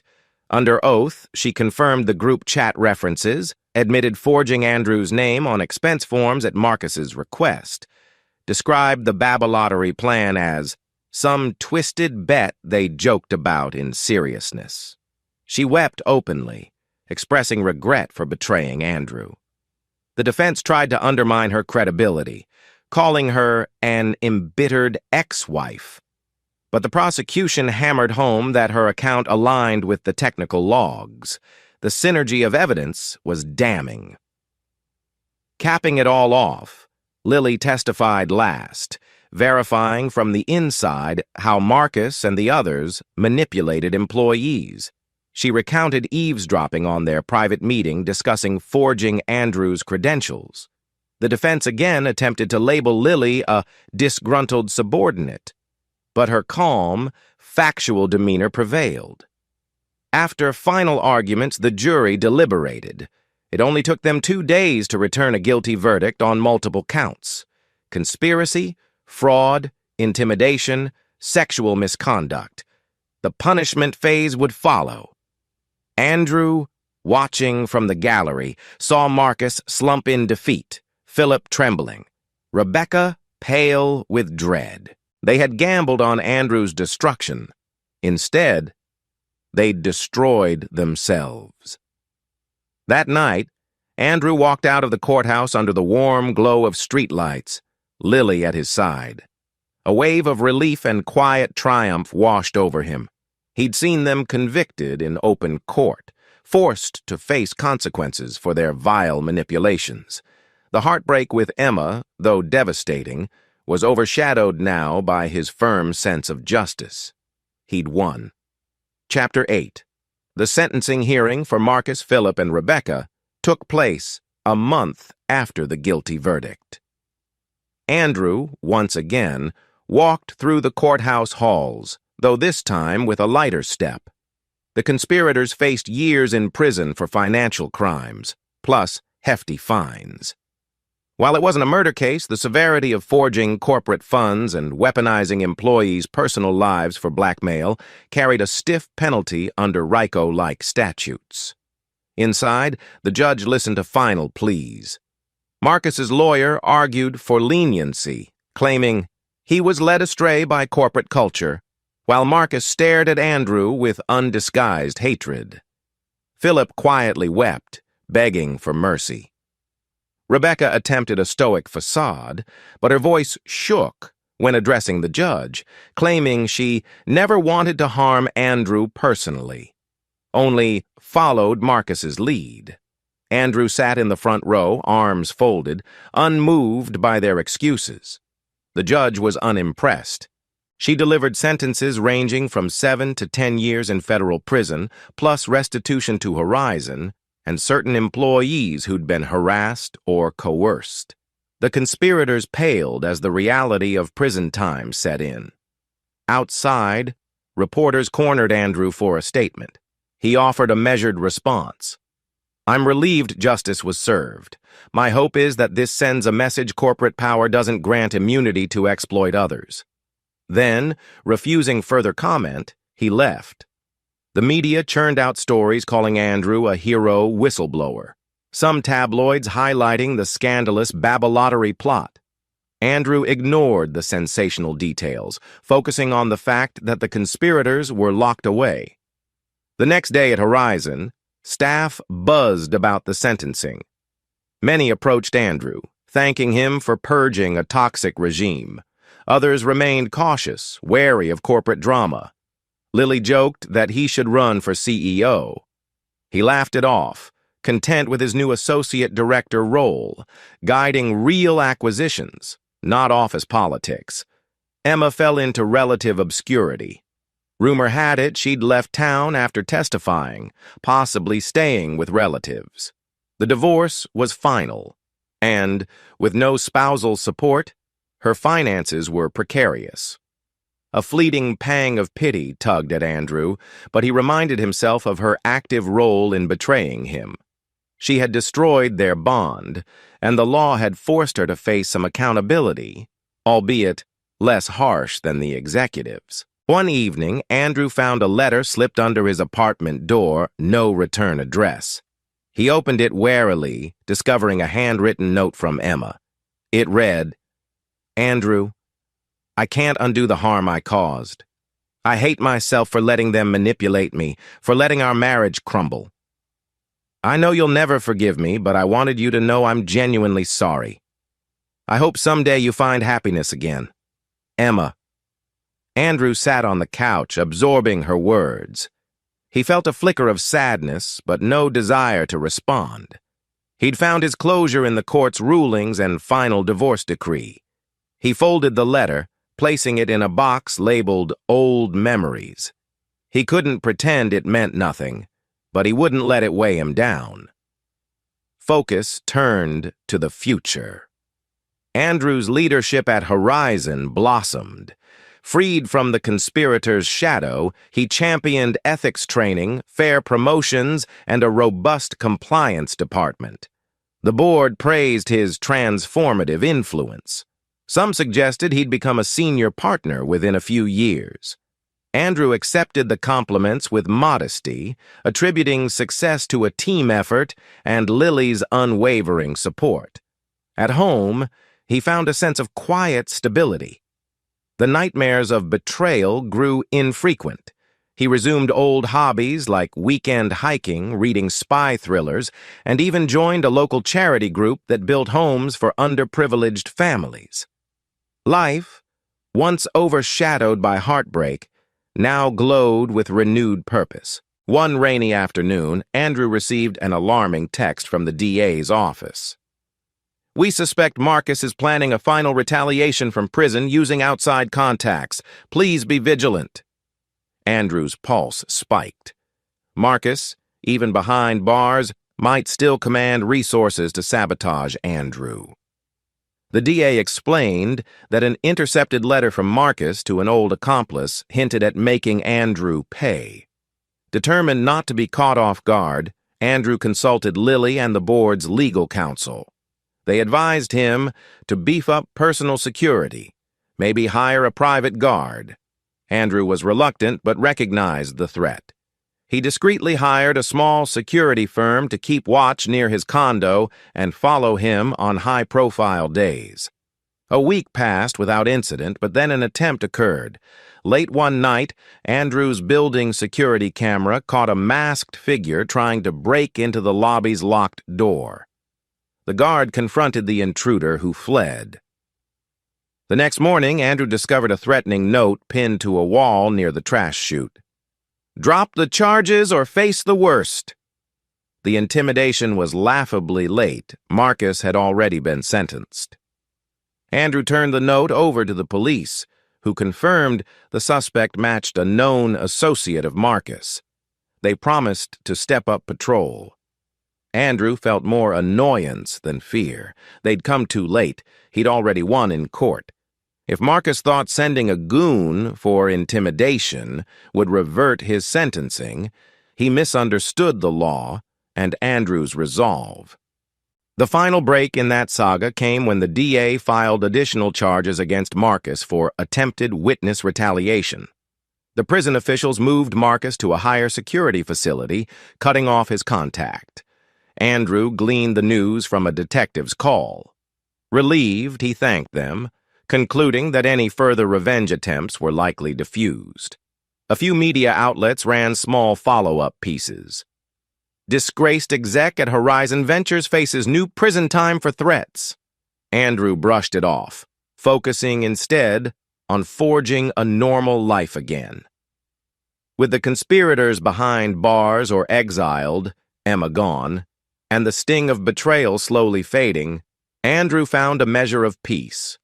Over the following months, he poured energy into self-improvement, hitting the gym regularly, exploring new friendships. Lily introduced him to her circle of honest, hard-working peers. He occasionally dated, testing the waters of romantic possibilities. Nothing serious yet, he was cautious after the heartbreak. But it felt good to connect with people who admired him for who he was, not for what they could manipulate.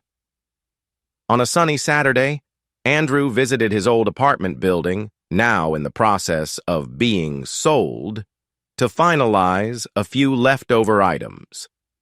In the empty living room, he recalled the day he caught Emma with Marcus.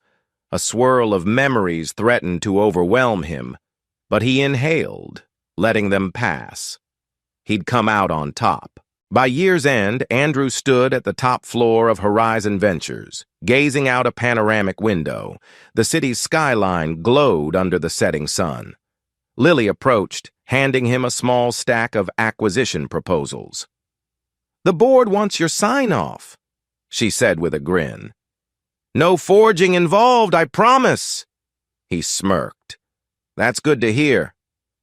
As he flipped through the proposals, a wave of gratitude coursed through him. He'd survived a dark corporate conspiracy, a soul-crushing betrayal, and attempts to sabotage or intimidate him.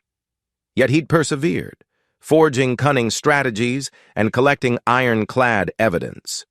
He'd not only salvaged his career, he'd ascended beyond anything the conspirators imagined. The heartbreak might always leave a scar, but he embraced the lessons learned. Never underestimate your own power to stand up against injustice, even when it's orchestrated by those closest to you. Chapter 9. A year had passed since that fateful trial that put Marcus, Philip, and Rebecca behind bars. Andrew stepped out onto the rooftop terrace of the Horizon Ventures building, sipping a cup of coffee in the golden light of the late afternoon sun. The air felt cleaner these days. No more secret rumors swirling in corridors, no more hush-hush manipulations. He'd been promoted to Associate Director of Acquisitions and was steadily becoming a pivotal figure in the firm's new era of transparency. He inhaled the crisp air, remembering how, barely more than a year ago, he'd discovered his wife, Emma, entangled with Marcus in his own bedroom. The heartbreak had threatened to shatter him, but he'd turned that raw anguish into a calculated plan, gathering evidence, unmasking conspirators and emerging as one of the key reasons Horizon avoided a catastrophic meltdown. Now, with the conspirators imprisoned, the firm had grown stronger, adopting robust ethical standards. Andrew's personal life, though scarred, had reached a quieter, more stable place. Behind him, the elevator doors slid open. Lily, newly elevated to senior associate, stepped onto the terrace with a grin. "There you are, thought I'd find you here. We've got that final meeting about the Medway property acquisition. The board's expecting us in 15. Andrew nodded. swirling the remaining coffee in his cup. "Thanks. I'll be right down." Then he paused, offering a small smile. "Lily, you've been a big part of Horizon's turnaround. Thank you." She shrugged, warm appreciation in her eyes. "We did it together. Let's keep building something better."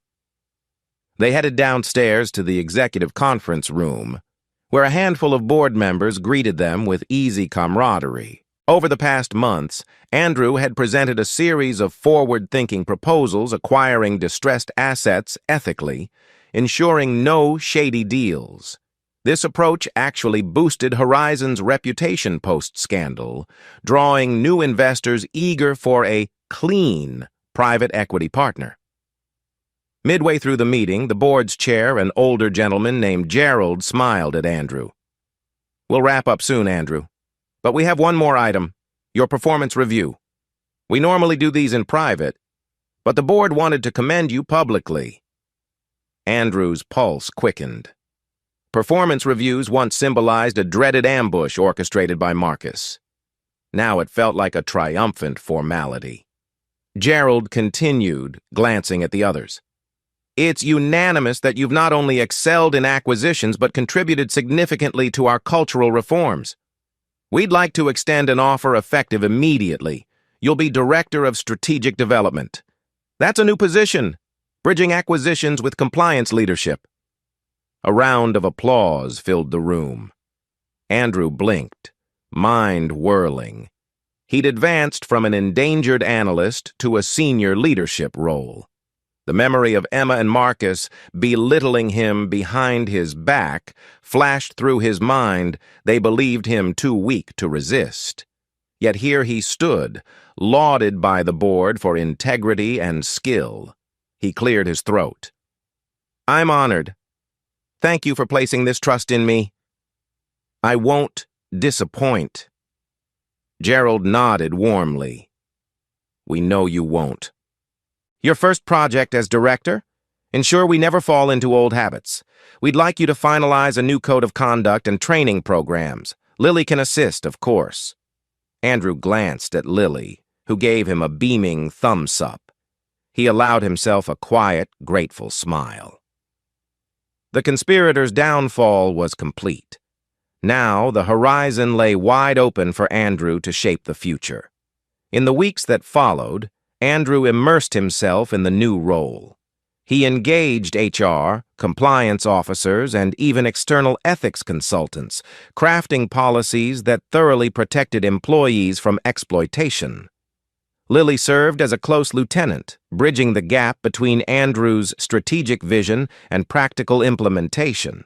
They formed a formidable team, resilient, hard-working, honest, a stark contrast to the old guard's twisted alliances. Outside the office, Andrew settled further into life at his modern condo. Freed from the bitterness of Emma's betrayal, he found surprising contentment in small pleasures. Cooking healthy meals, reading best-selling thrillers, hitting the gym with renewed vigor. Occasionally, he felt pangs of loneliness, missing the companionship marriage once provided.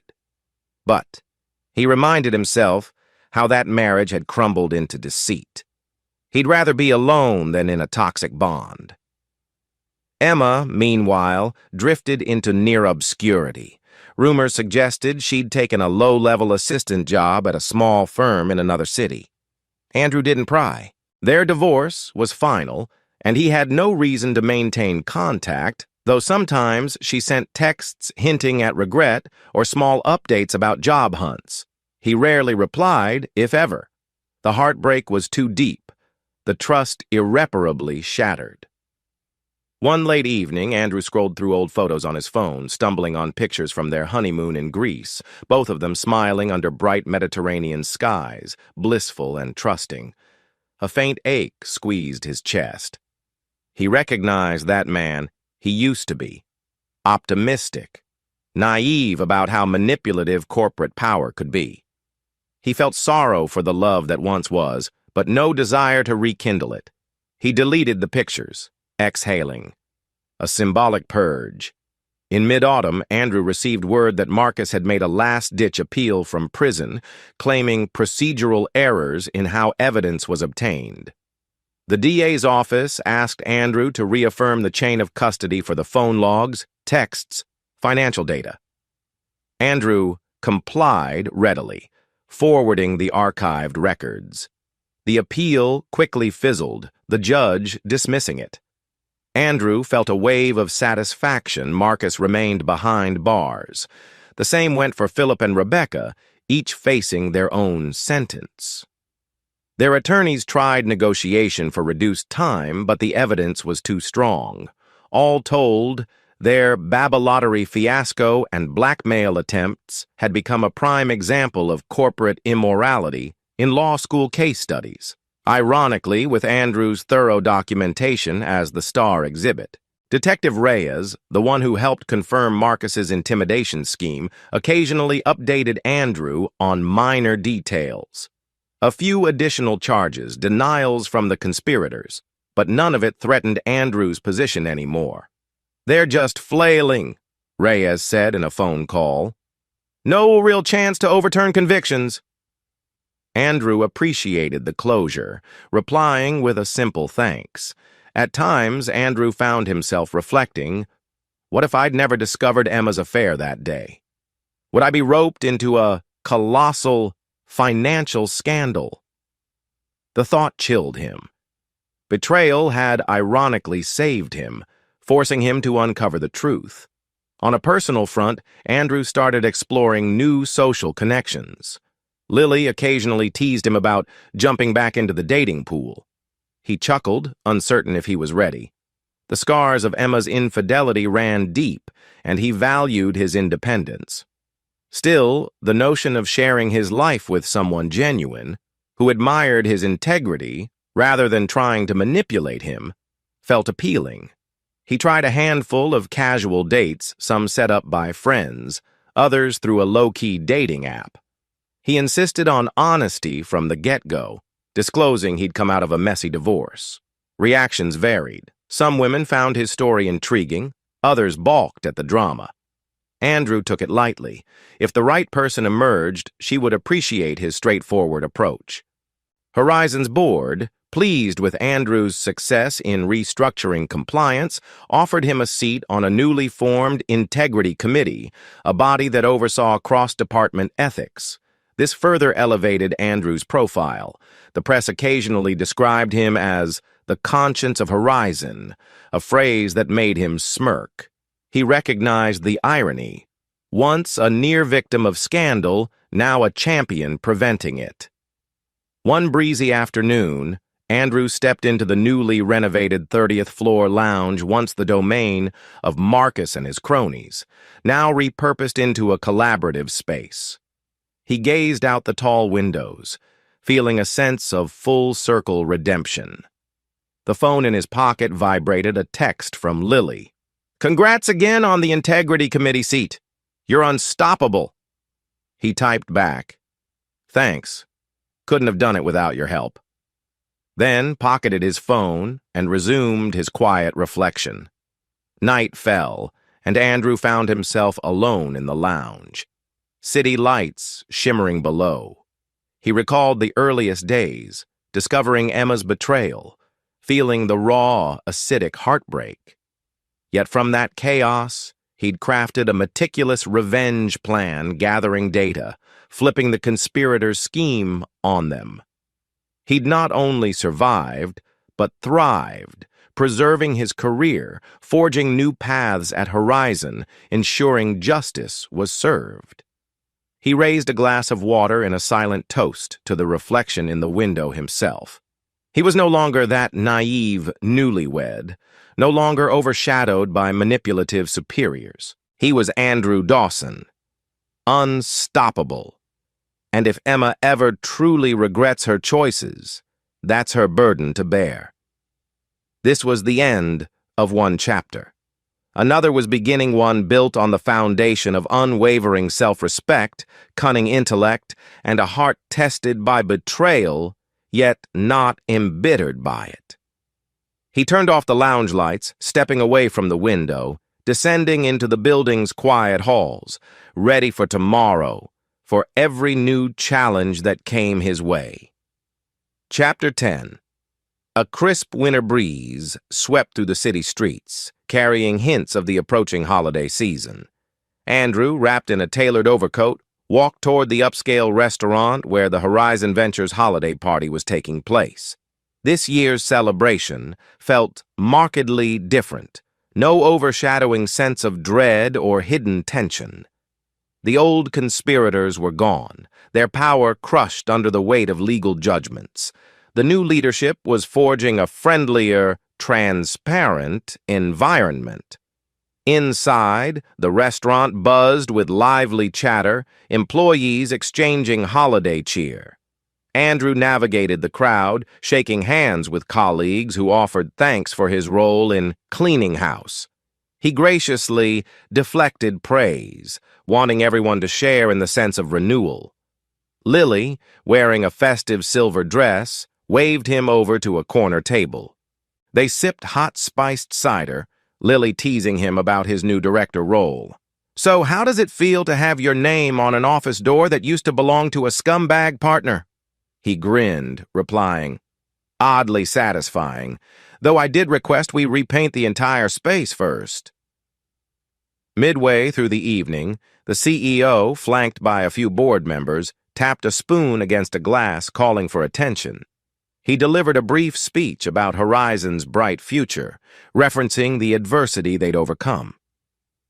"We owe special recognition to individuals who stood firm against corruption, ensuring Horizon remains a place of integrity," the CEO said, eyes drifting to Andrew.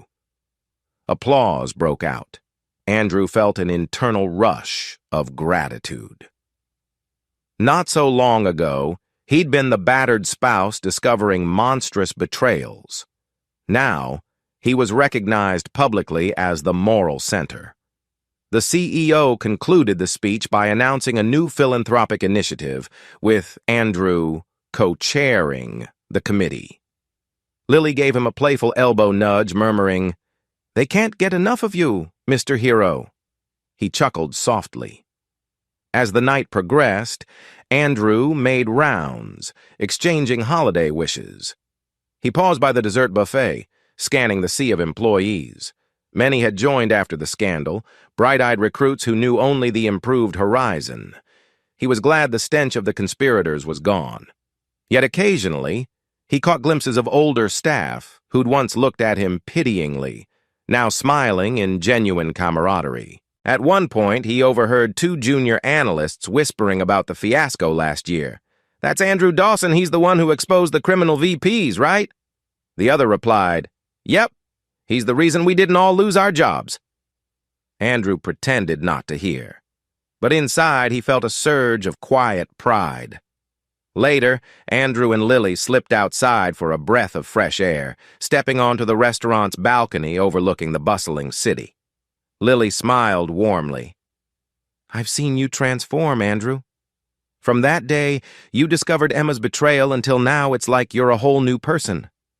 He leaned against the railing, watching car headlights streak by below. "I won't lie, there were days I felt broken. But once I realized how deep the scheme went, I turned heartbreak into determination." He paused, flicking his gaze at Lily. "Thanks for being there, risking your own job to help me expose them." She shrugged modestly. "It was the right thing, and you'd have done the same if our roles were reversed." The night ended with Andrew feeling a pleasant hum of acceptance. He parted ways with Lily, heading back to his condo. On the short drive home, he reflected on how far he'd come, the sweet victory that overshadowed the sorrow. The final vestiges of heartbreak from Emma's betrayal had become a scar, not an open wound. He carried it, but it no longer defined him. Days melted into weeks, and the new year approached. Horizon grew under Andrew's leadership in strategic development. The press occasionally mentioned the firm's resurgence, praising the new ethical standards. Some of the biggest real estate deals in the region now bore Andrew's stamp of approval, earning him a reputation as both savvy and incorruptible. Despite his success, Andrew felt an internal longing not for Emma, certainly not for the past, but for genuine companionship. A few casual dates didn't evolve into anything serious. He concluded he was still healing, and that was okay. The trust needed for a deep relationship took time, especially after such a brutal betrayal. One evening, while scanning a local event page, Andrew noticed a philanthropic gala benefiting community housing initiatives. He recognized the cause he'd once volunteered for in his youth. On a whim, he decided to attend. Maybe immersing himself in altruistic circles would help him find kindred spirits. At the gala, Andrew wore a sleek charcoal suit, mingling with donors and nonprofit directors. He found a sense of purpose discussing affordable housing solutions, a refreshing change from corporate acquisitions. Midway through the event, he struck up conversation with a poised, articulate woman named Veronica, a project manager at a city development office. They bonded over shared interest in urban revitalization. She teased him about coming from the big private equity world, and he admitted with a grin that not all of us are sharks. They exchanged numbers, promising to brainstorm ways Horizon could partner with the city on philanthropic projects. Andrew felt a subtle spark. Veronica was sharp-witted, kind-hearted, and displayed no hint of corporate scheming. He left the gala smiling, a swirl of excitement in his chest. In the following weeks, Andrew and Veronica met a few times for coffee, discussing potential synergy between Horizon's philanthropic committee and her department's grants. They also indulged in personal talk, childhood anecdotes, weekend hobbies, life philosophies.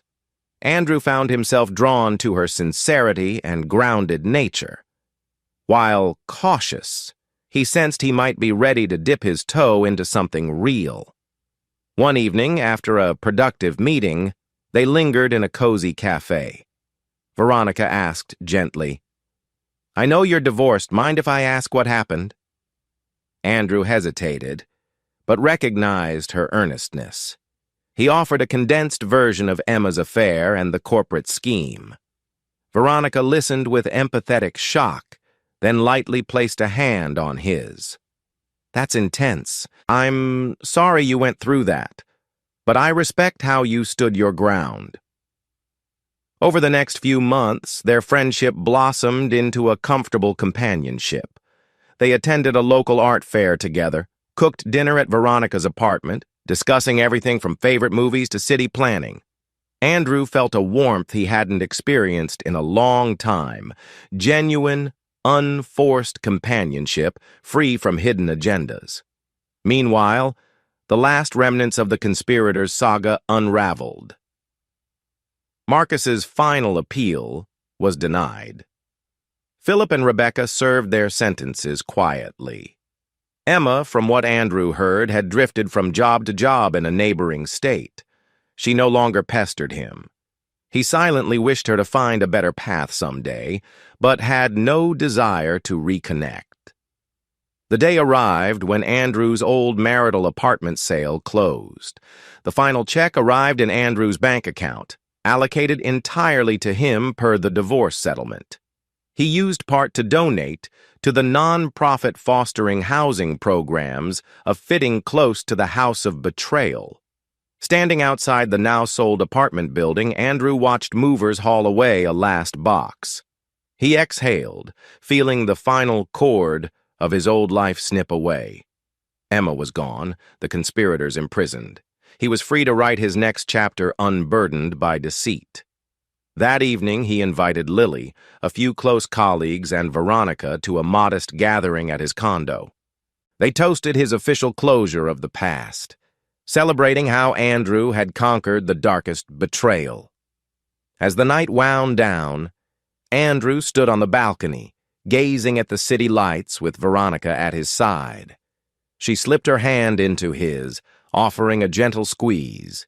He squeezed back, grateful for a second chance, the kind of connection built on honesty, mutual respect, and genuine care. Chapter 11. A soft spring rain pattered outside the tall windows of Horizon Ventures' 30th floor boardroom. Andrew sat at the gleaming conference table, flanked by board members who listened intently to his year-in-review summary.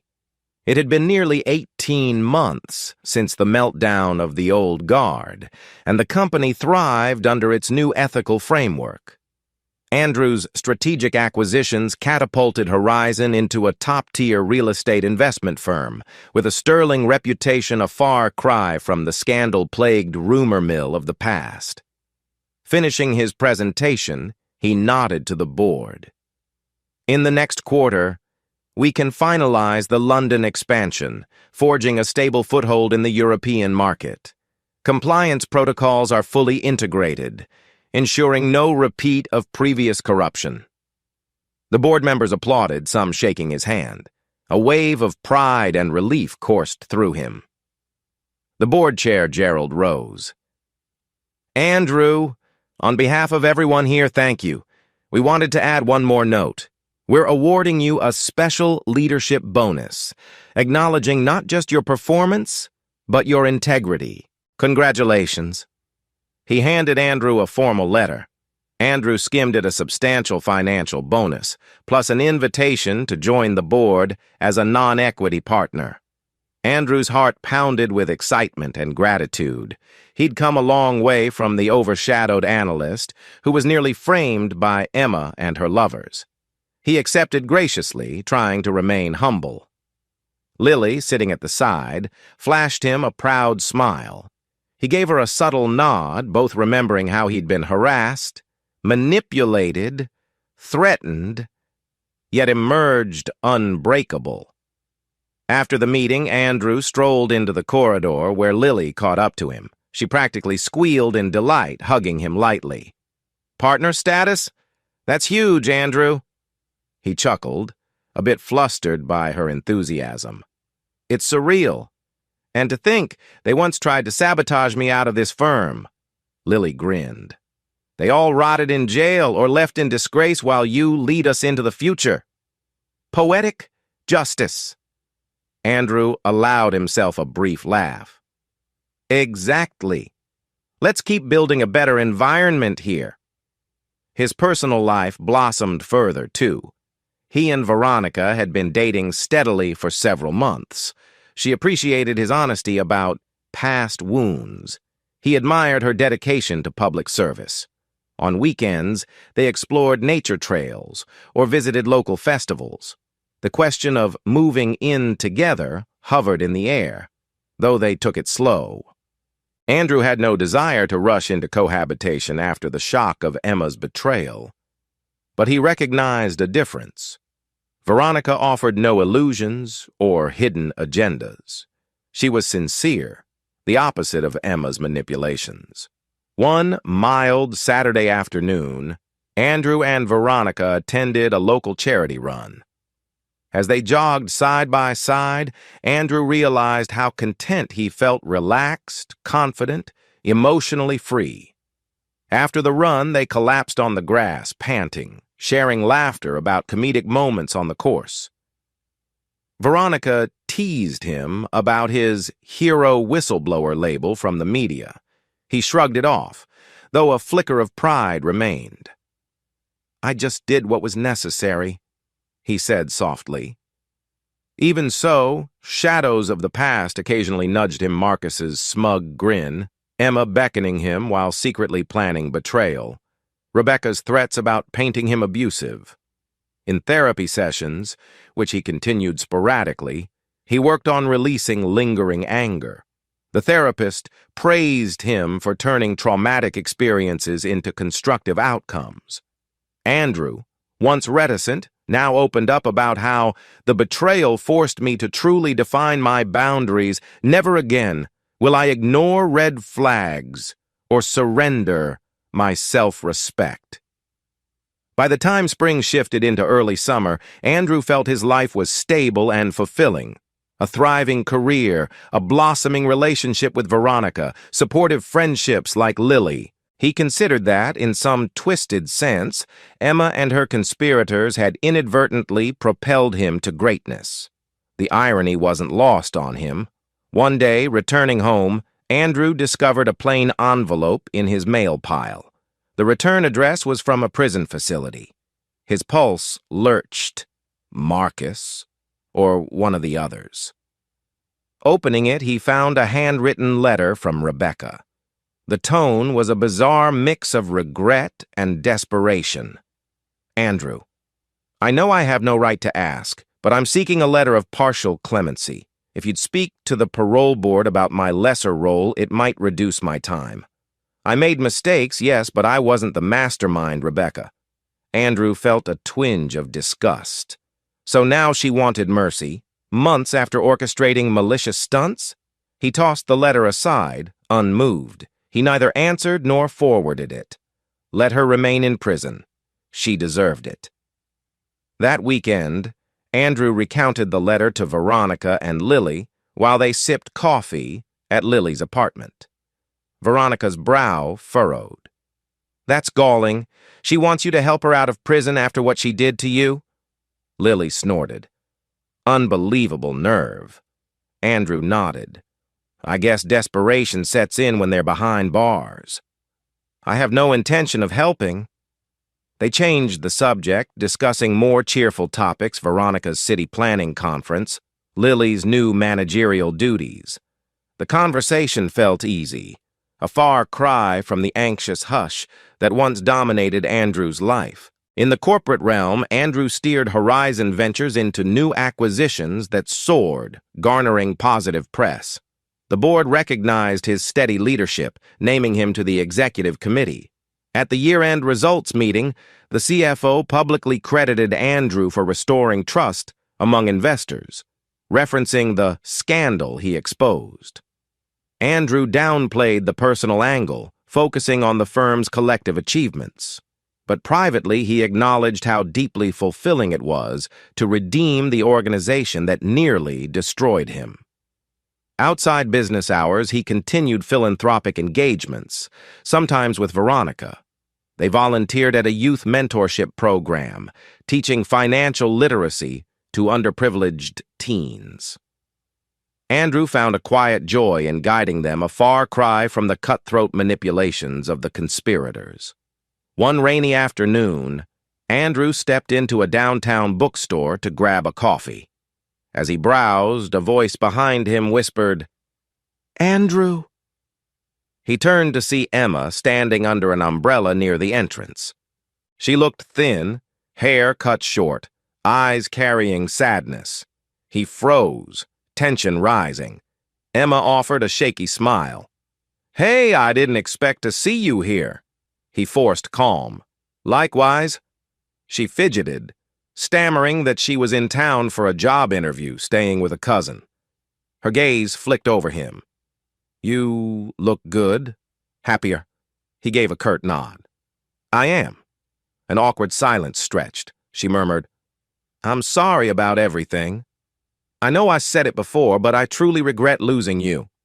He shrugged. "We can't change the past, and honestly, I've moved on." Another beat of silence. Then, in a hushed tone, she asked, "You're with someone else?" He considered for a moment. "Yes, I am seeing someone. It's healthy. No secrets. No manipulations." Emma's face flickered with regret. She nodded softly. "I'm glad. You deserve that." They parted politely, no dramatic scene. Andrew stepped back into the drizzle, feeling oddly unburdened. That chance encounter reaffirmed how thoroughly he'd outgrown the heartbreak. Months rolled on, smooth and productive. Andrew's professional achievements soared. Personal life blossomed with Veronica. Lily thrived in her new role. The conspirators were locked away, Emma drifting in a distant orbit. Andrew felt peace. Sometimes he marveled at how close he came to ruin a cunning, orchestrated takedown that almost left him jobless, maybe even indicted. Instead, He'd turned heartbreak into the impetus for an unassailable victory. One bright morning, Andrew stood on the balcony of Horizon's top floor, remembering the vow he'd made long ago, to gather evidence, to stand firm, to never be a doormat. He'd done it all.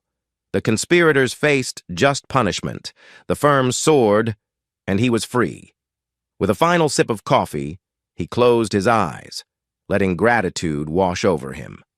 This was the life he'd reclaimed from betrayal. Chapter 12. A sunny autumn day found Andrew stepping out of a taxi onto a tree-lined suburban street. He approached a modest community center where a youth financial literacy workshop sign hung by the entrance. Dressed casually in jeans and a collared shirt, Andrew carried a stack of handouts about budgeting and investments. This workshop was part of the philanthropic initiatives he championed at Horizon, teaching real skills to high schoolers, ensuring the next generation could avoid financial exploitation. Inside, the center bustled with teenagers chatting, glancing at him curiously. A coordinator introduced him briefly. "This is Andrew Dawson from Horizon Ventures. He's here to share about investing, but also about ethics in finance." Applause scattered through the small crowd. Andrew smiled, exuding a friendly warmth. He began the session with a casual icebreaker, asking them about their future ambitions, cracking a few jokes about memes referencing stonks. The teens laughed, loosening up. Then he dove into straightforward lessons on saving, compound interest, and risk management. Periodically, he wove in small anecdotes about integrity in business, cautioning them that money can corrupt if unchecked. He didn't explicitly recount his saga with Emma or the conspirators, but he hinted that he'd witnessed how greed and unethical power games could destroy careers and relationships. The kids listened with rapt attention, peppering him with questions about college loans, credit cards, or whether crypto was a scam. Andrew answered patiently, appreciative of their curiosity. He saw flickers of hope in their eyes, the same hope he once had, before illusions shattered. Yet he wanted them armed with knowledge, so they never fell prey to manipulative schemes.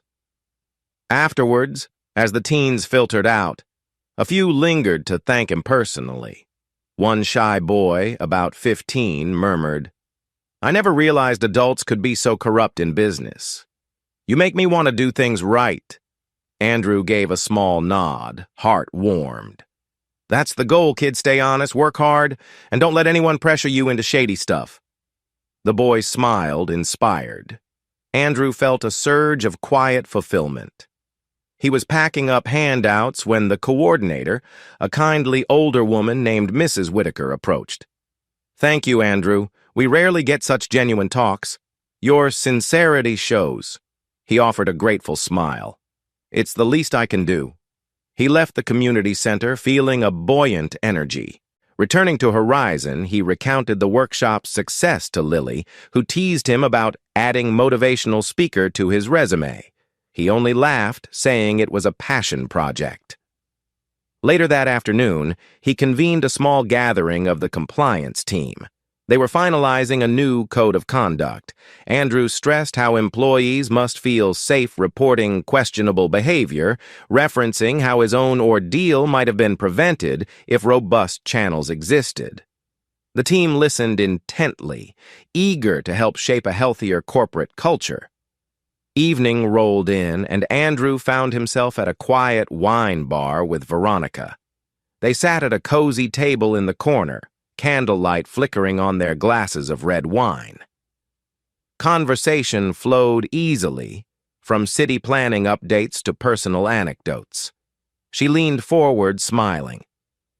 "You have this calm confidence about you, Andrew, like you've faced a storm and come out stronger." He nodded, reflecting. "I used to think heartbreak would break me, but ironically, it became a catalyst.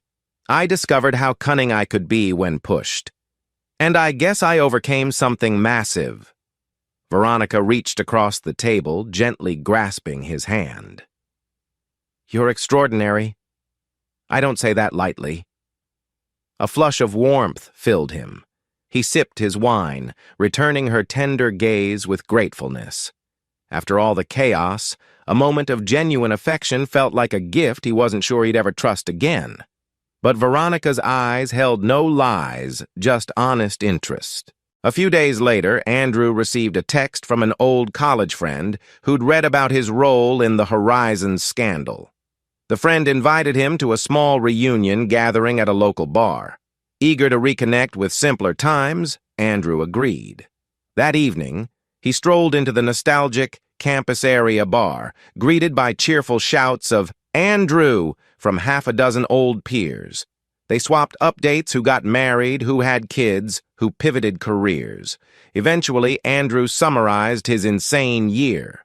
The marriage meltdown, corporate sabotage, subsequent triumph. His friends listened wide-eyed, some hugging him sympathetically, others praising his resilience. Over pints, Andrew felt a wave of camaraderie, the real kind, untainted by corporate politics. One friend teased, "Next you'll write a book, How to Expose Cheating Partners and Corrupt Execs in 10 Steps." Andrew chuckled. "I'll pass. I'm done living that drama." Later that night, after the mini-reunion, Andrew lay in bed, mind drifting to Emma. He recalled how deeply in love they once were, a time of genuine warmth. Now that memory felt like looking at a faded photograph. The betrayal overshadowed everything. He found that the bitterness had dwindled, replaced by acceptance. She made her choices, and so had he. The woman who once promised forever had become a footnote in his journey. He felt no urge to reconnect or punish her further. Her life was presumably a consequence of her own actions. He also recognized that letting go of resentment made him lighter. He'd prefer focusing on the positive aspects of life, like his new romance with Veronica, his leadership role at Horizon, and the philanthropic seeds he was planting. Maybe that was the final stage of revenge, absolute indifference to the betrayer's fate. With Andrew at the helm of strategic development, Horizon Ventures launched 2 major acquisitions: a commercial real estate portfolio in Chicago and a technology park overseas. The board publicly thanked Andrew's negotiation skills, praising his balanced approach of risk analysis and compliance. The press hailed it as a remarkable turnaround story, highlighting how the firm overcame scandal to become a model of ethical investment. Andrew's phone rang constantly with offers from rival firms to jump ship for bigger paychecks. He politely declined, loyal to Horizon's reformed culture. Lily teased him about missing out on a quick fortune. But Andrew felt that building a stable, integrity-driven environment was more rewarding than chasing short-term gains. In a sense, he wanted to prove that not all cutthroat behavior needed to define the corporate world. One quiet Tuesday, Andrew was approached by Gerald, the board chair, who led him into a private lounge. Gerald spoke gravely. "We'd like to name you to the executive suite next year, Andrew. Possibly even a route to CFO or COO in the future. But we want to ensure you're truly committed long-term." Andrew felt excitement flutter. "I am. Horizon's my home." Gerald nodded, patting Andrew's shoulder. "You've shown extraordinary resilience. Keep forging ahead. We'll handle official promotions soon." Andrew thanked him, heart pounding with ambition. He'd never anticipated such a meteoric rise, but it made sense. He was the reason Horizon still stood strong.